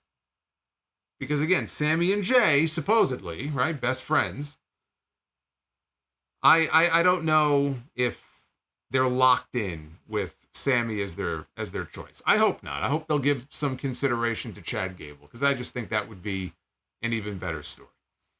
But overall, when I look back at Raw here, I like the show. I did. I liked the show tonight. It had some slow moments, but I thought they did a better job than usual of filling the 3 hours. And now we head to Elimination Chamber this weekend. Now, they taped SmackDown on Friday, which means Rock and Roman may be on the show again because they were there live last week. Drew McIntyre is wrestling LA Knight on that show. So that is coming up on Friday night. I'll probably be live on Friday night to cover that show. Saturday is the Elimination Chamber, and they really, very, very hard they went into the promotion of the different time zones and when the pay-per-view is starting, depending upon, where you live. East Coast time, it's a 5 a.m. start. West Coast time, it's a 2 a.m. start. They're going to have a press conference on Thursday. So here on the East Coast, that's going to air at 11 o'clock Eastern at night. But on Saturday, I think what we're going to do, and I got a lot of good feedback, people seem to agree the way to go, is I'll go live around lunchtime. That's the plan right now on Saturday. So figure either 12 noon, maybe 1 o'clock at the latest. We'll do the live review here on YouTube. And that's what we'll do. So I will be doing a review. It's not going to be at night. But I think right around midday like that makes a lot of sense. So that'll be coming up on Saturday.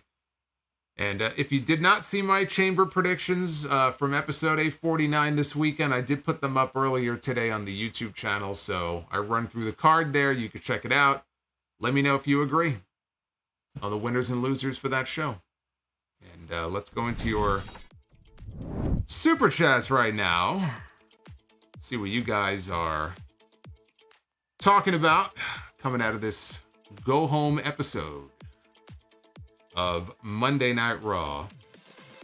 The goal tonight for Be the Booker was $450, by the way, and we are currently sitting at $502. So give yourselves a round of applause. Thank you very much for getting me over 500. That is very cool.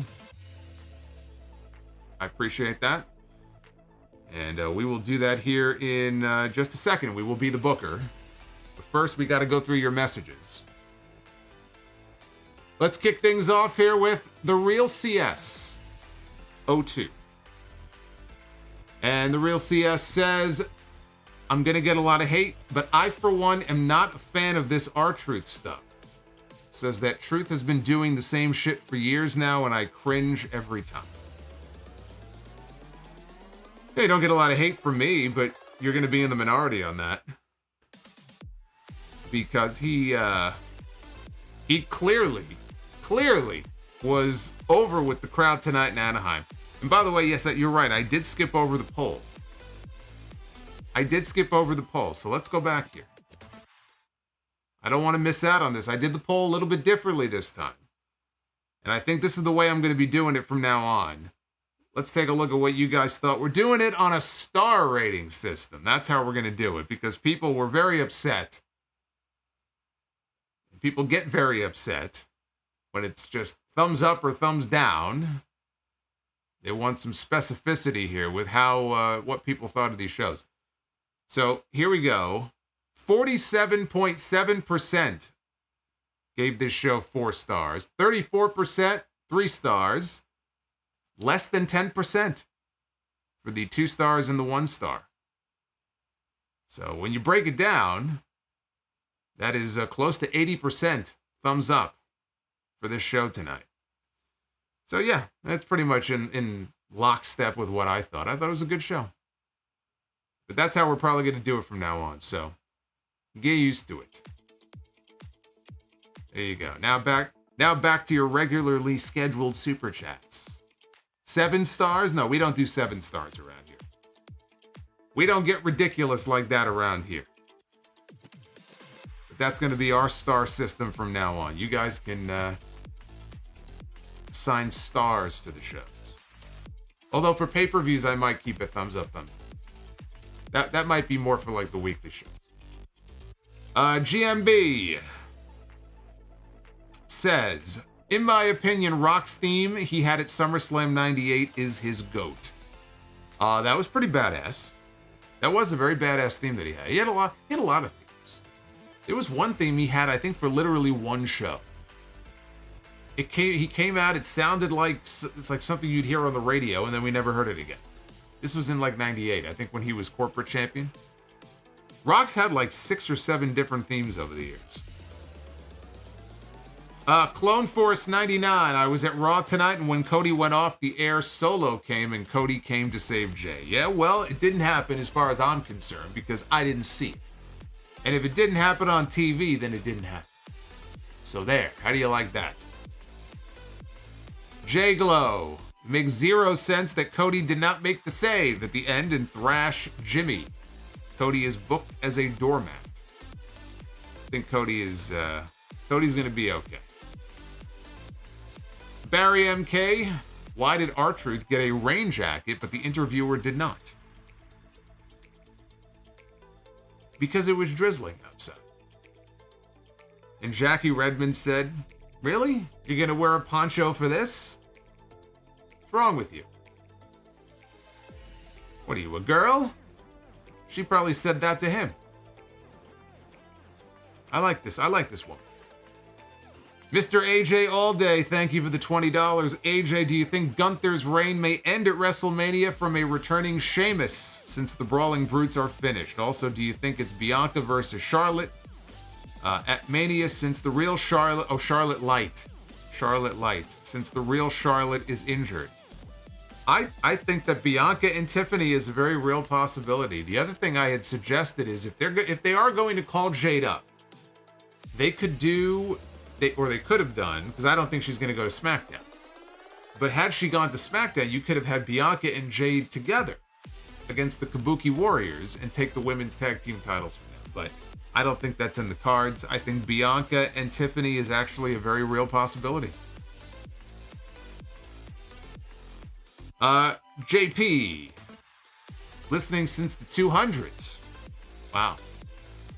Just had episode 849 this weekend, so that's a long time. Thanks for the content. Hope to start being more active in the community again. Currently re-listening to the old pods. Well, you got plenty of them to go through. Thank you, JP. Yeah, that's right. That rock song I mentioned, it did. It sounded like Hypnotize. Yeah. It's on YouTube. You can look it up. It's just weird. Like, it was literally one show and then we never heard it again. But I didn't think it was a good theme for him anyway. Like, as an entrance theme, I didn't think it was good. Alex, Brother Solo, if Sikoa and Jimmy show up in Australia during the talk show segment, do you see an impromptu tag team match happening with Cody and Seth? I do not see Seth wrestling, no.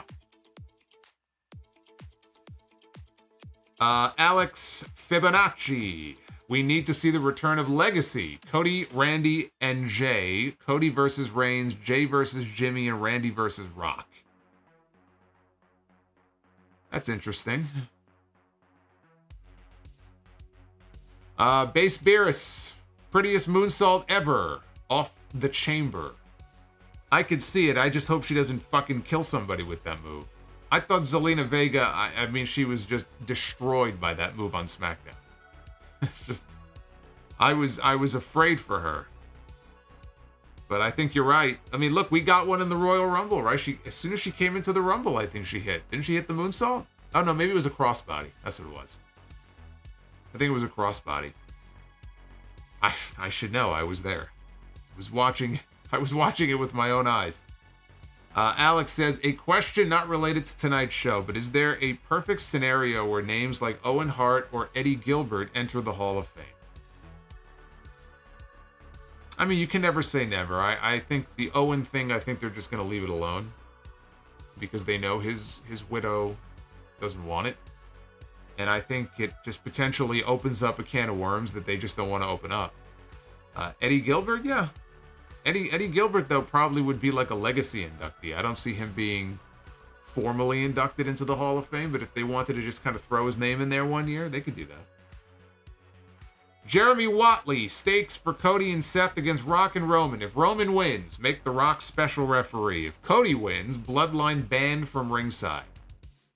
I like it. That way it's not just a tag match. Now you have something on the line that directly affects the main event on night 2. I like it. Well, look, I mean, I said if they do a tag match on night 1, I think Rock is going to get the win for his team. So there you go. Rock becomes the enforcer. And then it plays out the way that it's going to play out. Yuri says, everyone hopes to be as loved as R-Truth. I think everybody hopes to look the way that he looks at 52 when they're 52, because he don't look 52. He don't look 52 at all. I think he's 52. Base Beer is R-Truth should work with Logan down the line. Well, if Logan sticks around long enough, he probably will. Alex says, are there any crowd chants during the Attitude Era that we don't hear anymore in today's era? Yeah. I'm not going to repeat them. I'm not going to repeat what they are. If you want to hear it. Actually, they probably edited it out on the network anyway. I was going to say, go back and watch the Austin Dude Love match from Over the Edge when Vince is in the ring as the referee. Some of the things they chanted at Vince. I'm sure those were edited. Yuri says Gunther versus Regal or Brett versus Danielson. Brett versus Danielson. Anis, you think Roman will surpass Hulk Hogan's record? By the way, new subscriber here. Anis, thank you. No. No, I do not. Bleed Boston with the 1999. Would you consider R-Truth to be WWE's greatest comedy act of all time? At 52, he is 52. He is super over with the crowd and always seems to have his finger on the pulse of how to make both the crowd and the wrestlers laugh. Do you agree or not?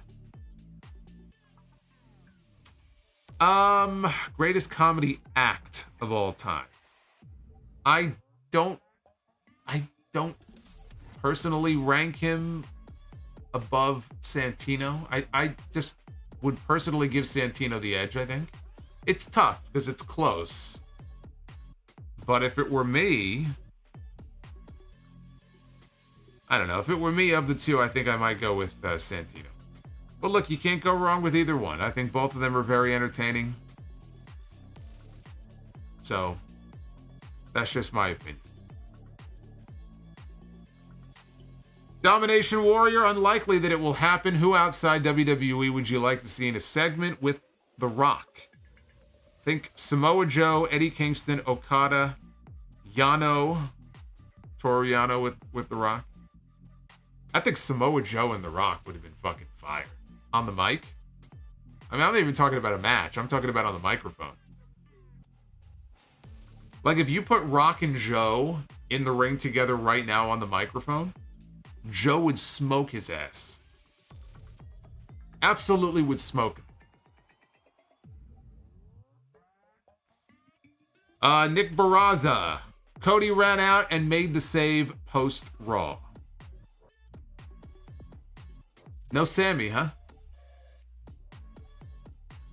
So much for that friendship. Zeta. Jimmy also cost Jey the U.S. title against Austin Theory. Did he? I don't remember that. We have got Alex. Other than protecting a superstar for storyline purposes, when is a disqualification finish to a match a good idea? Well, if it furthers the story in some positive way, or if it just, I don't know. I mean, I'll give you an example.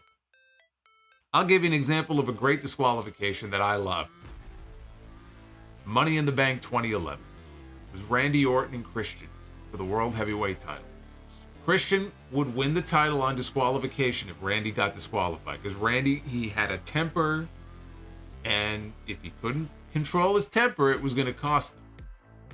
And so Christian is desperate. Late in the match, he looks up at Randy and he spits in his face. He hawks a loogie and he spits right in his face. And they zoom in on Randy's face and he's got this, it's disgusting. And it just set him off, and so Randy hauled off and kicked him right in the nuts. And the referee rang the bell and everybody cheered. They cheered a disqualification finish. And it wasn't even in Canada or anything like that. It was in Chicago. That was a great example of a disqualification that worked because it fit his character. That's exactly the sort of thing, even today in AEW, that's exactly the sort of thing that Christian would do.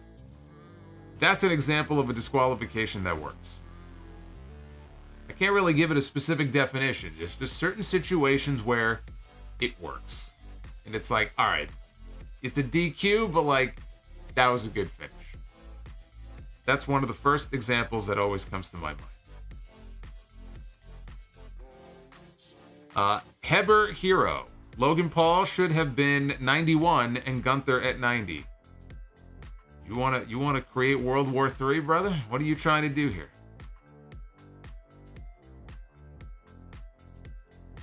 Yuri. Who has the nastiest chair shots? I seen a Rock compilation earlier and he was, yeah, he's going with The Rock. Rock is a hard one to top. Rock, when he swung that chair, man, he swung for the fences. Obviously, you think of the Mankind match at the Royal Rumble in '99. That's uncomfortable to watch. Like, I actually don't like going back and watching that match. I don't even remember the last time I did watch that match. It's just very uncomfortable to watch that. But when he hit Shamrock in the face, oh my God. I mean, Shamrock, for agreeing to even take that move, he had to convince Rock to do it too, by the way, if you don't know the story behind that. He had to convince Rock. Rock said, what, are you out of your mind? I'm not going to do that. And he actually had to convince Rock to hit him in the face. He said, don't worry about it. I'll be okay. And he was. Now, when he hit him in the face and it made that great sound, he wasn't bleeding. He didn't have a broken nose, right? I mean, he looked like it didn't touch him, even though it did. But Rock never hesitated in laying those chair shots in. And Yuri says, has any talent popped or broke others on screen like Sami did during his Bloodline run? If so, who? R-Truth, funny enough, we were just talking about him. R-Truth actually cracked Brock Lesnar on TV once. So, I mean, if you could do that, like, that's an achievement. And Kurt Angle almost cracked The Undertaker in a backstage segment once. If you remember, it was during the Invasion angle, and Vince was in a room and he had Austin. It was Team WWF. Jericho, Austin, Angle, Undertaker. They were having a little powwow in the back. And Kurt I forgot exactly what it was that he was. Well, maybe it wasn't Kurt. I'm sorry. It might have been Austin. Or maybe it was Kurt. I don't remember who it was now.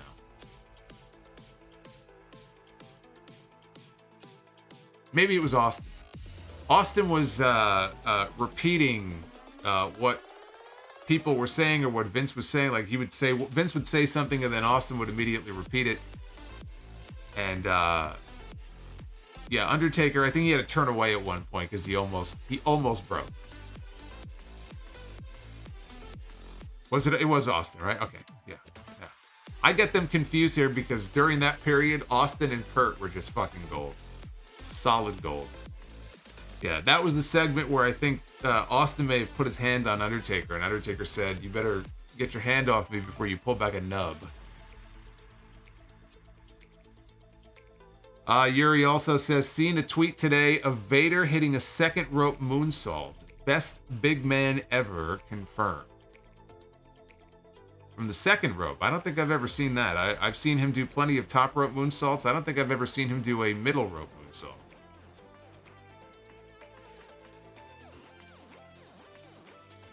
Mystic J, what do you think of the idea of Cody and Rock being in cahoots with each other, thus explaining what Rock was whispering to Cody?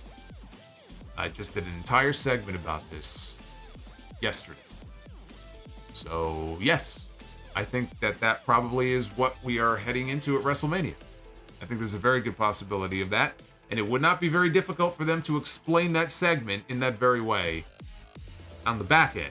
I still think it's ridiculous that they did that in the first place. It's just fucking stupid. But yes, I think that there's something going on here, and in the end, Rock will end up helping Cody or endorsing Cody, I believe, when that match is over at WrestleMania. Cameron Spencer. Jaida Parker is the most attractive woman in WWE. Slightly ahead of Bianca Belair. Do you agree? I don't know who that is. So I can't say. Bianca's a beautiful woman, so... But I can't speak to this other person. I don't know. Love Lie. I got secondhand embarrassment from the sheer amount of wacky whiners that you upset on Friday. Nostalgia has blinded these people. You have no idea. You have no idea some of the comments I got. Barry MK 400. It was of... Oh, no. I forgot that Hogan one was still in there.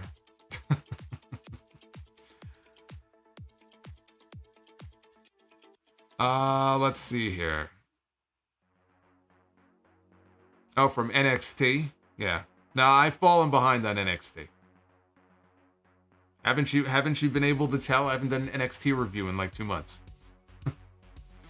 With everything that's been going on, it hasn't exactly been my on my priority list. I have some catching up to do. Barry says, if it was up to you, how would the WrestleMania entrance stage look like? They would have a giant recreation of the Liberty Bell, like they have in the logo. Like that would be dead center, like in the stage. You have the giant like Liberty Bell, And then on either side, I mean, you could have pretty much anything. It almost doesn't even matter. But like that has to be incorporated in some way into the stage. I don't want it to just be one giant Tron. That's so fucking dull. That's so lame and uncreative. Usually at WrestleMania, they do it up nice. Look, the WrestleMania set in Hollywood last year, I think was the best one that they ever did. I mean, it was either that or 33 in Orlando, which was amazing. Being there in person and seeing that with the roller coaster in the background of the giant globe, like, incredible. Incredible. They say they spent $5 million on that. I can believe that. I can totally believe that. It's either that or WrestleMania 39. Those are the two greatest WrestleMania sets of all time.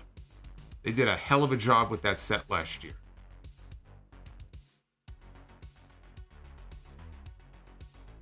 Did I hear that Kane announced his in-ring return? Oh God, scared me. His in-ring retirement from wrestling.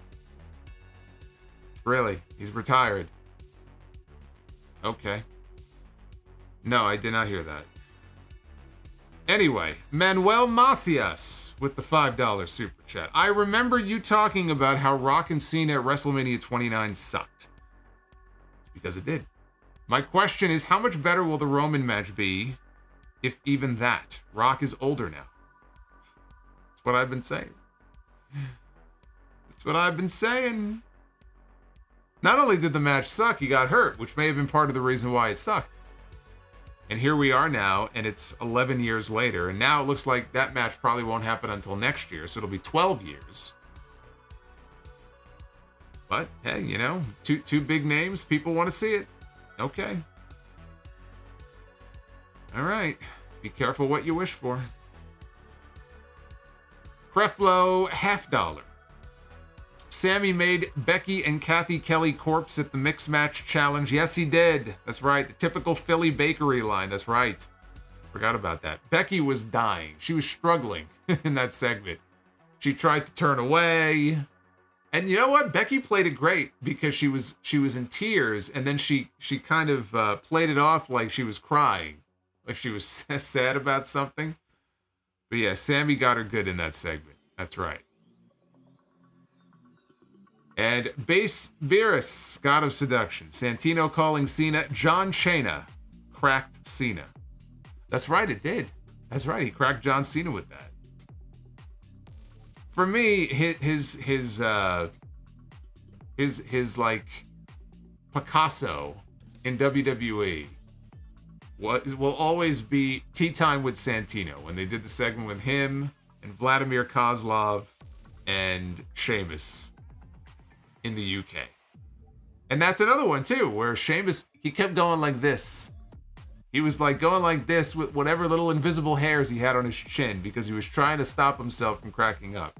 He goes, here, have some milk with your tea. It's milky white like your complexion. Your pigment. It's white like your pigment. Oh, how could you not like Santino? How could you not like Santino Marella? Come on, man. Mystic J has a $5 super chat coming in. Have you ever seen a match that was awesome, but was done in front of a crowd that could not care less? Yeah, I mean, there's been plenty of matches that I thought were good, and the crowd just wasn't cooperating. I mean, I don't know offhand. I can't tell you what they were, but yeah, I mean, look, there are just some times where the crowd's just not into it. And it depends on the city. It depends, you know, how big of a crowd it is. There's some times where they're having what I think is a really good show and people are just sitting on their hands. You know, it's just the way it is sometimes. Sheamus, that's what he called them. Called him Sheamus. Yeah, no, the Santina stuff was fucking terrible. That's the one black mark against them. The Santino Marella stuff was fucking garbage. Absolute garbage. The less said about that, the better. Hey, J-Glow, thank you for the $4.99. Sylvester Stallone should do the cold open to WrestleMania 40 as Rocky. That would be awesome. Yeah, I'd love to see that. That'd be great. And they could probably get him to do it too. You know, he was a wrestling fan at one point. He's in the WWE Hall of Fame. He has a respect for these guys. I'm sure they can make that happen if they wanted to. He probably would do it too, if the money is right. Allie says, any good match in Corpus Christi counts for that. Corpus Christi, that's right. Good old Corpus Christi. All right, you guys shattered the goal. We are currently on the verge of well, there you go, 550. We just hit it. I was about to say on the verge of, and then boom, you shut me up real quick. Bring in Danny DeVito as Trash Man for Mania.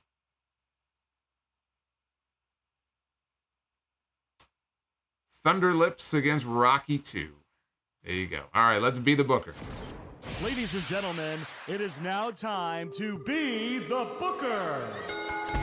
There it is. There's your WrestleMania match right there. Gable got him in the ankle lock. Gunther screaming. Place would be going nuts. How great would that be? Okay. Tag team be the booker time. We had a chance last week to go 3 for 3 on Monday, 3 for 3 on Wednesday, 3 for 3 on Friday. We did it on Monday. We did it on Wednesday. And then the women's match fucked us over on Friday. It was Marina Shafir and Jazz. No dice. So now we hit the reset button and we start all over again. Let's see if we can do it. We begin, whoa, this is not a good start. We begin with the Good Brothers, Carl Anderson and Luke Gallows. I don't know about this. These guys haven't done anything. They brought them back and they have done nothing. Nothing.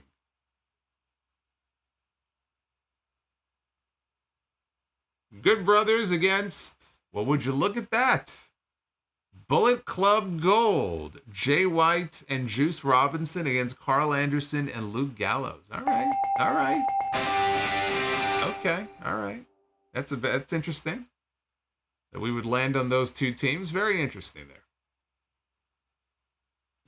I will give that the bell. It was close though. I didn't think that was going to be the case. But we're still alive. Women's be the booker. That so many times here. This segment has just gone off the rails. When we get to this point. Let's see how it goes. Women's be the booker. We begin with a great start. A great start. Bianca Belair, former Raw Women's Champion and SmackDown Women's Champion. We're off to a good start. I will say no more. That's it. I'm not going to jinx it. Bianca Belair one-on-one with Gail Kim. That would have been a great match. That would have been a fantastic match. And now we come to the main event. This is what all of you have gathered here for. Men's be the booker. We begin with Kevin Owens, who has no obvious WrestleMania match at this point, unless they just put him back in the ring with Logan Paul. But Kevin Owens, who was in the WrestleMania Night 1 main event last year, is in our Be the Booker main event. And we are about to find out who his opponent is going to be. And that person is going to be Jon Moxley. And ladies and gentlemen, we have ourselves a clean sweep. Just like last Monday, we're getting started the right way. Clean sweep in Be the Booker. Kevin Owens and Jon Moxley. Kevin Owens and Dean Ambrose had an excellent last man standing match for the Intercontinental title to open the Royal Rumble in 2016. Another show I was in the building for. That was in Orlando. That was a great match. Clean sweep, my friends. There you go. Ask and you shall receive. If you're going to do Be the Booker, you got to do it in the right way. So now Wednesday, if you guys hit the goal on Wednesday, we'll find out. Maybe this is the week. I don't want to jinx it, but maybe this is the week that we can make up for what happened last week. You'll have to come back on Wednesday and find out. Devin from NJ. If Real American is Solo's all-time favorite theme, is Jive Soul Bro number 2? It's pretty close. I love Jive Soul Bro. It's a great song. It's got a great beat. It's pretty high up there on the list. Creflo $50. Thank you for the $25 super chat. I remember. Oh, I thought we were going to get away with that. Creflo, I take back my thank you. For you have activated Brie mode on me. How dare you? I remember you talked about a Rocky montage for WrestleMania 40. I'd like to see a version of Rocky 3 incorporated into it with Roman as Clubber Lang and Cody as Rocky and Brandy as Adrian, a la the press conference scene in the movie. So you just want them basically just a full-on Rocky recreation. I think you got to play off the Rocky theme being in Philly. I think you have to do it.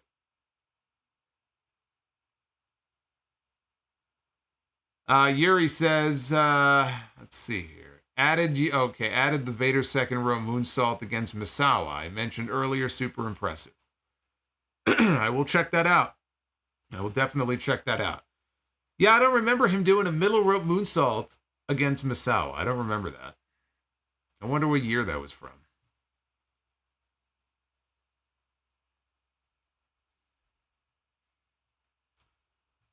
Zay has a $5 super chat coming in. I'd rather see Sami over Chad. Don't be a Chad crybaby if you smell. If you smell like shit. Sami or Chad, either one is fine. Chad would be my preference, but again, I just think it's ridiculous that they had all of this time to be doing stuff with him and they elected not to do so. And I just think it's a waste. Can you explain to me about this Hulk Hogan record thing, if you don't mind? There is no record. There's nothing to explain. There's no Hulk Hogan record. People are talking about the next person on the list that he would surpass on the total number of days that he has been champion. What people are forgetting is the fact that Hulk Hogan was the WWE champion. And Roman Reigns has only held the WWE title for somewhere in the range of 600 to 700 days. Somewhere in that range. So he is technically nowhere close to Hogan. But what they're doing is they're saying longest reigning champion. Like of the modern era. They're kind of lumping everything together. Everything is all muddied up now. And so they're effectively saying, they're basically taking the length of the Universal title run. And they're saying, well, Hogan was champion for 1,400 something days as of September. And so if Roman Reigns can make it until September, whatever the day is, he'll surpass Hogan's record, except there's no record. Hogan is number 3 on the all-time list. That's not a record. He's on the list, but it's not, when you think of a record, you think of someone holding the record, right? It'd be like saying if I was on the list of like the top 20 fan-hosted podcasts, and I was number 4 on the list, right? Not a bad place to be, although, fuck that, but not a bad place to be. That'd be like saying, oh, Solomonster's record. Solomonster has his record. Really? I'm number 4. That's not a record. That's bullshit, is what that is. Talk to me when I'm number 1. Then I'll have the record. But everybody uses this word and they talk about it like it's some big deal if he passes Hogan. It's not. It means nothing. It means nothing. It means dick. So that's what this whole discussion about Hogan's record is about. Hopefully that clarifies it for you. There ain't no reason to keep the belt on Roman to pass a record because there's no record for him to pass. If there was an actual record at stake, if Bruno Sammartino had been champion for 1,400 days and Roman Reigns was on the verge of passing Bruno as the legitimate all-time longest reigning champion in company history, first of all, I would still say, fuck that, he loses at WrestleMania. But at least I can understand it. This I just don't understand. It just doesn't make any sense to me. It just doesn't make any sense. I know, right? Solomonster at number 4. Get the fuck out of here. Give me a fucking break. Jonathan Rosaler. YouTubers are saying Cody loses at WrestleMania again. Well, that's why I'm not a YouTuber. I'm a podcaster who happens to have a YouTube channel. Don't listen to the YouTubers. You listen to me. That's why you're here. Hey, KG, thank you for the 5. Do you think Samoa Joe versus John Cena would have been a good feud? The promos would have been heat. Oh, it would have been great. Yeah. Especially, I mean, look, they came up training together.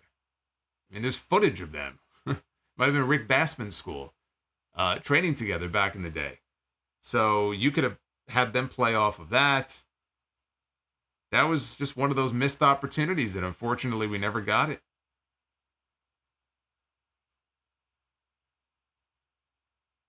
Sammy, Chad, and Andrade.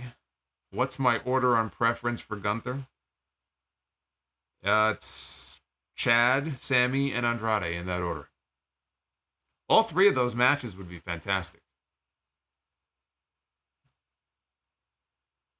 All 3 would be fantastic. Gunther and Andrade would be a great match. But he'd be number 3 at best on my list. Luis, there he is.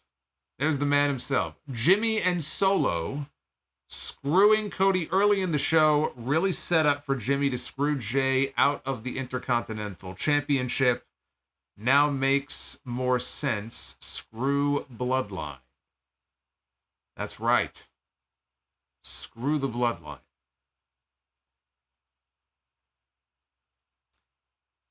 Joe would have been the only one who could have volleyed Cena back in a promo battle and not be destroyed. I agree.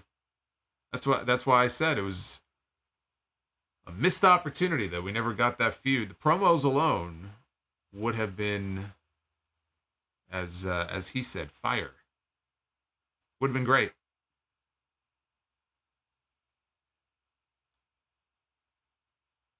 It's just amusing to me, though, that at the top of WWE and AEW right now, we have 2 world champions. They're both Samoans named Joe.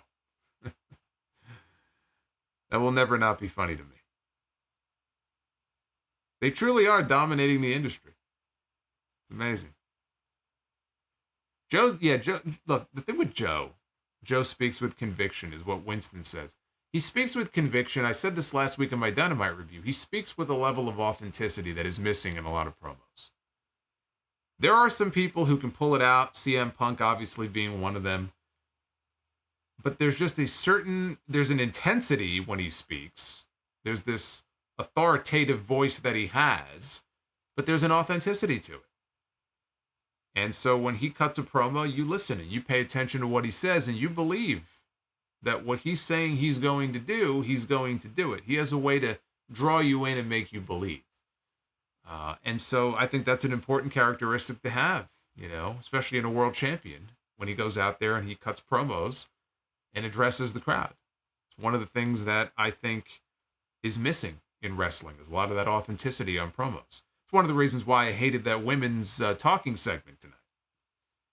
Until Nia came in and squashed everybody. There's nothing authentic about any of that. It was just, it's just your typical WWE around the world bullshit nonsense promo. And I don't like that kind of stuff. But maybe it's just that I've been desensitized to it. Hey, Creflo, thank you. Says, how much lobbying do I have to do to get an Asbury Park WrestleMania at the Convention Center? We can get a live sound off at the Stone Pony. You think they're going to bring WrestleMania to the Asbury Park Convention Center? Creflo, I think that if you wrote them a check, it doesn't matter. You could hand them a blank check. Endeavor is not bringing WrestleMania to the Asbury Park Convention Center. That's not going to happen. The words convention center will never again be in the location of a WrestleMania.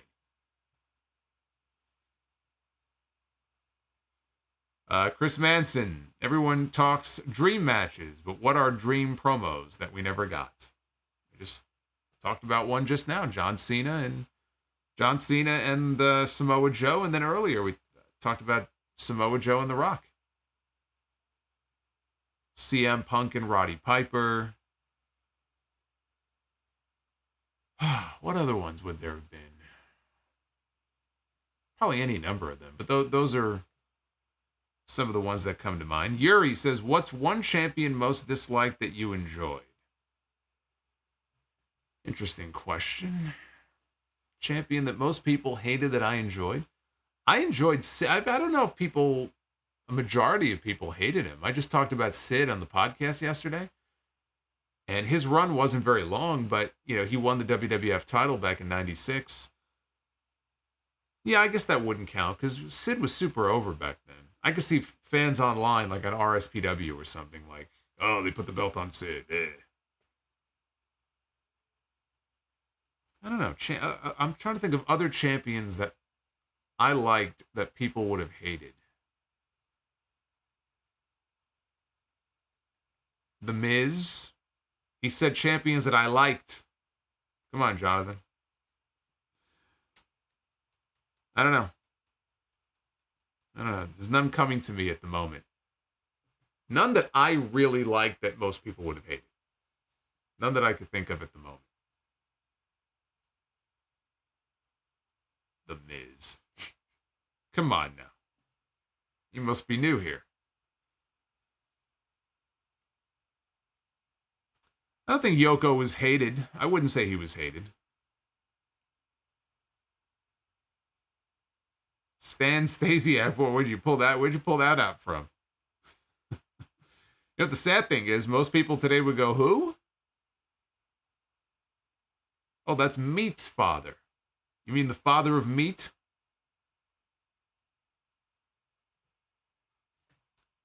Did I like JBL? I didn't. I wouldn't say I hated it, but I wasn't exactly thrilled with it either.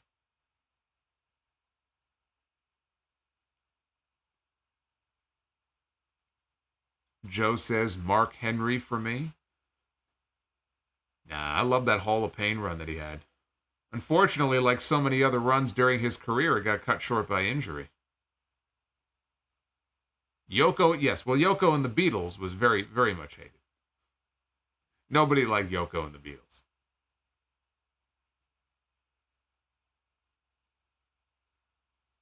Austin says, I always heard fans hated Kevin Nash as WWF champion back in 1995. I mean, look, he had his fans at that time. He was not over at the level of like the biggest, most popular champions they ever had. And I wouldn't sit here and say that, oh, I really like Diesel, but everybody else hated him. It's like, nah, not really. I don't think most people were terribly enthusiastic about him as champion.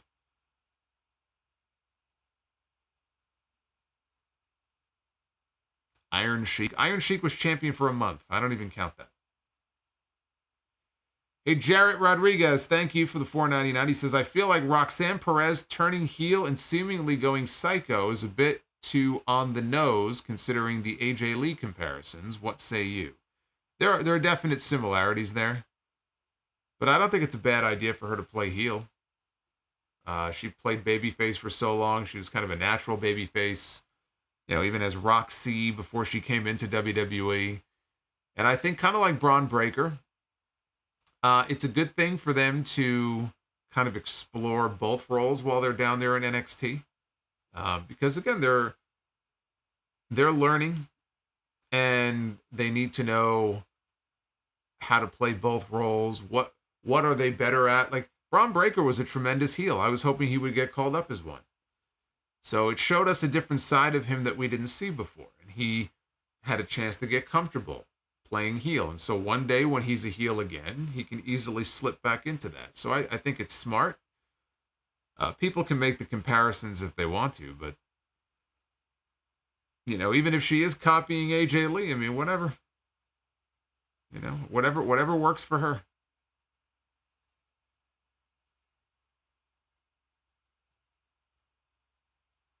JBL and Eddie probably had the bloodiest match ever. I don't know. That might go to Hangman and Swerve now. Remember, JBL didn't bleed. All the blood you saw was from one man. Actually, did he bleed? I thought it was just from Eddie. Maybe he did bleed. Eddie had so much blood everywhere. I just kind of assumed that the blood that was on JBL was Eddie's blood. Now I don't remember. Now I'm second guessing myself. Did JBL bleed in that match? I thought it was all Eddie. Maybe he did bleed. I still say Hangman and Swerve. It's close. Now, you know what? I probably still would go with Eddie, though. I mean, that was a disgusting blade job that he did. I mean, he hit an artery there and it was scary. It was really, really scary. I just remember the mat. The entire mat was practically red. It was so stained with blood.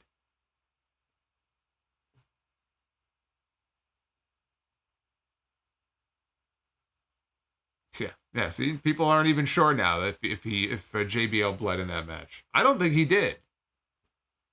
I think that's how much blood there was from Eddie Guerrero that I can't even tell if the other guy was bleeding or not. Creflo, why was Backlund squashed by Diesel at the Garden in '94 after Survivor Series? Because Vince McMahon was trying to create the next Hulk Hogan. He saw Diesel. He saw this big 7-foot guy that had charisma, and he saw dollar signs, and he said, that's my guy. And so Backlund, who I think could have had a little bit of a run, I'm not saying for a year, but what do you have, 3 days? I think it was literally 72 hours later. They were at Madison Square Garden, 8 seconds, boom, done. But that was the goal. The goal was, this is our guy. Didn't work out with Luger. And so now we're going to try with Diesel. I'm going to strap the rocket to him. He's going to be the smiling babyface. The sad part is the brief period of time that we got to see Diesel as a tweener at the end of 95 and the beginning of 96, and then he went heel. If he had played that role where he was kind of straddling both sides of the fence, like, my fans, I see those black gloves, you put them up, I'll smack your hand. Everybody else basically, kind of go fuck yourself. If he had played it that way, he would have had a lot more success. And I think his run would have been, maybe not business-wise, but like his run would have been remembered a lot more fondly. I really do. I really think so. That alone was not going to change the quality of the matches he was having with some of the people they put him in the ring with. I mean, they put him in there with Sid. They put him in there with Mabel. I mean, what are you going to do? You know what I mean? Like, what can you do? When he was in there with Brett and Shawn, he was fine because they took care of him and they knew how to work around him, and he had great matches, his best matches with those two. Everybody else, though, and maybe Owen too, but everybody else, there weren't that many great Diesel matches. The majority of the matches that I would consider to be very good or great that he had involved Shawn Michaels and Bret Hart. There's a great tag team match. Remember from Action Zone back in 94? It was Shawn, Diesel, Razor, and Kid. It was the whole clique. They had a great match. But I think he would have had more success had he played it like that. Vince wanted him to be the smiling babyface, and so it was like, who cares? The sweater, oh God, the ugly Christmas sweater. Yeah, I remember that picture. It was him and, was it Pritchard, right? Bruce Pritchard was in that photo. Chris Mikesell, do you think it would have been cool if Owen Hart won the world title instead of Bob Backlund in 94? Owen could have dropped it to Kevin Nash. No, the idea that I pitched a while back on the podcast was Owen wins the title from Bret in the summer of 94. He won the King of the Ring. They had a match. I don't remember exactly when it was, but they had done a lumberjack match. And it was filmed for Coliseum Video. And Owen won. And he celebrated with the title. And all the heels got in the ring and they hoisted him up on their shoulders. And it was a false finish. You know, it was like, all right, now the match continues because there was interference, I think, from Jim Neidhart. But you could have put the title on Owen at like a live event. Had some kind of screw job, show highlights of it on TV that week. Owen is the WWF champion. He beat Brett for the belt with some help from the Anvil. And then as they go into SummerSlam and have their cage match, he drops the belt back to Brett. So could Owen have had like a token title run for like a month, month and a half? Absolutely. Absolutely. And then Brett wins the belt back. Could have easily done that. Because there really was never another opportunity for Owen to win the world title. You know, when Owen came back at the end of 97 after the Montreal thing, and, you know, Vince wasn't going to let him out of his contract, so he brought him back.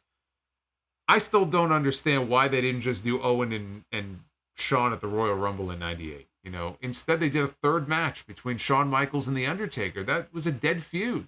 You know, it had already played itself out. Undertaker was already feuding with Kane. You know? Why did they do that? Because they had this stupid idea, we're going to put him in the casket, and Kane will set the casket on fire. They wanted that visual, so they made a casket match. There was no need for Shawn Michaels and The Undertaker to have a casket match, and it was the worst of the three matches they had at the end of 97 into 98. It's Hell in a Cell, Ground Zero, and then the casket match. Instead, they did Shawn and Owen on TV. You could have done that at the Royal Rumble. Outside of that, there was never another time that Owen would have realistically been a world champion in WWE except for the summer of 94. There just wasn't another time where it was going to happen. So the fact that they didn't do it then, he missed his window.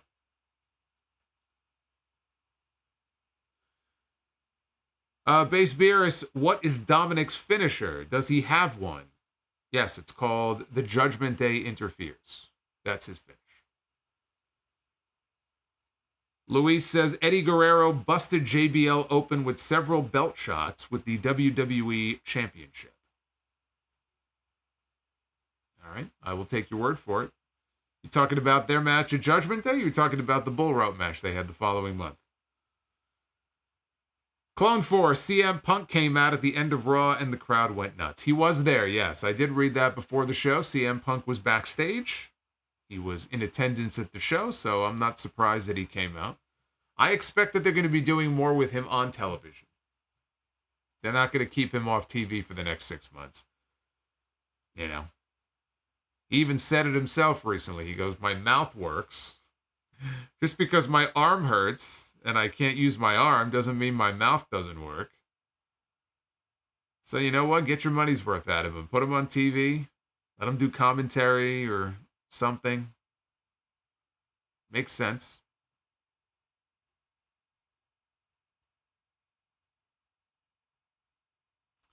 Yuri says, Owen won the title because Vince was trying to see the reaction.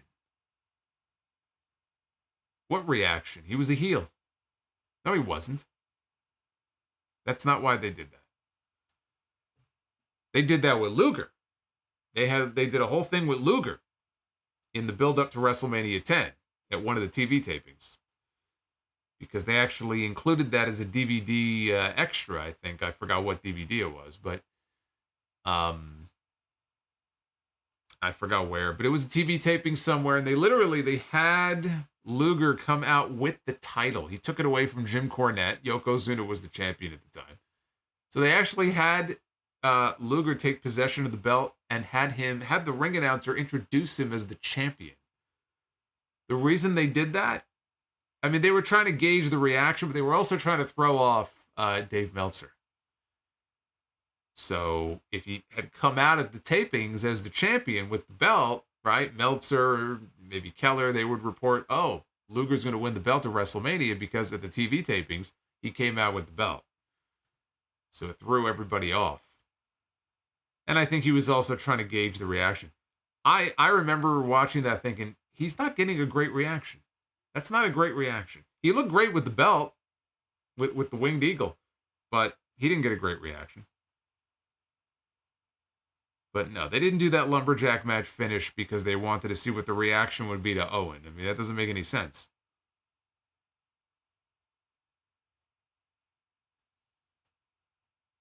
Anyway, we can go down memory lane all day long here. We'll go down AEW Road on Wednesday, and then it's SmackDown Boulevard on Friday, and then on Saturday, I don't know what they call their streets in Australia. Do they have boulevards and do they have special names for them? I don't know. I haven't been there. Seems like a lovely country. We have a lot of listeners there, a lot of fans of the podcast in Australia. But I'll be live covering all 3 of the remaining shows this week. I hope you'll come back here and join me here on the YouTube channel. Make sure you hit that like button on the way out. Thank you for smashing the goal. If you missed it, there is a clip on the channel right now. One of the top segments from this week's Sound Off. Dave Meltzer did not have a very good week last week. And I had a lot to say about that, so make sure you go check that out.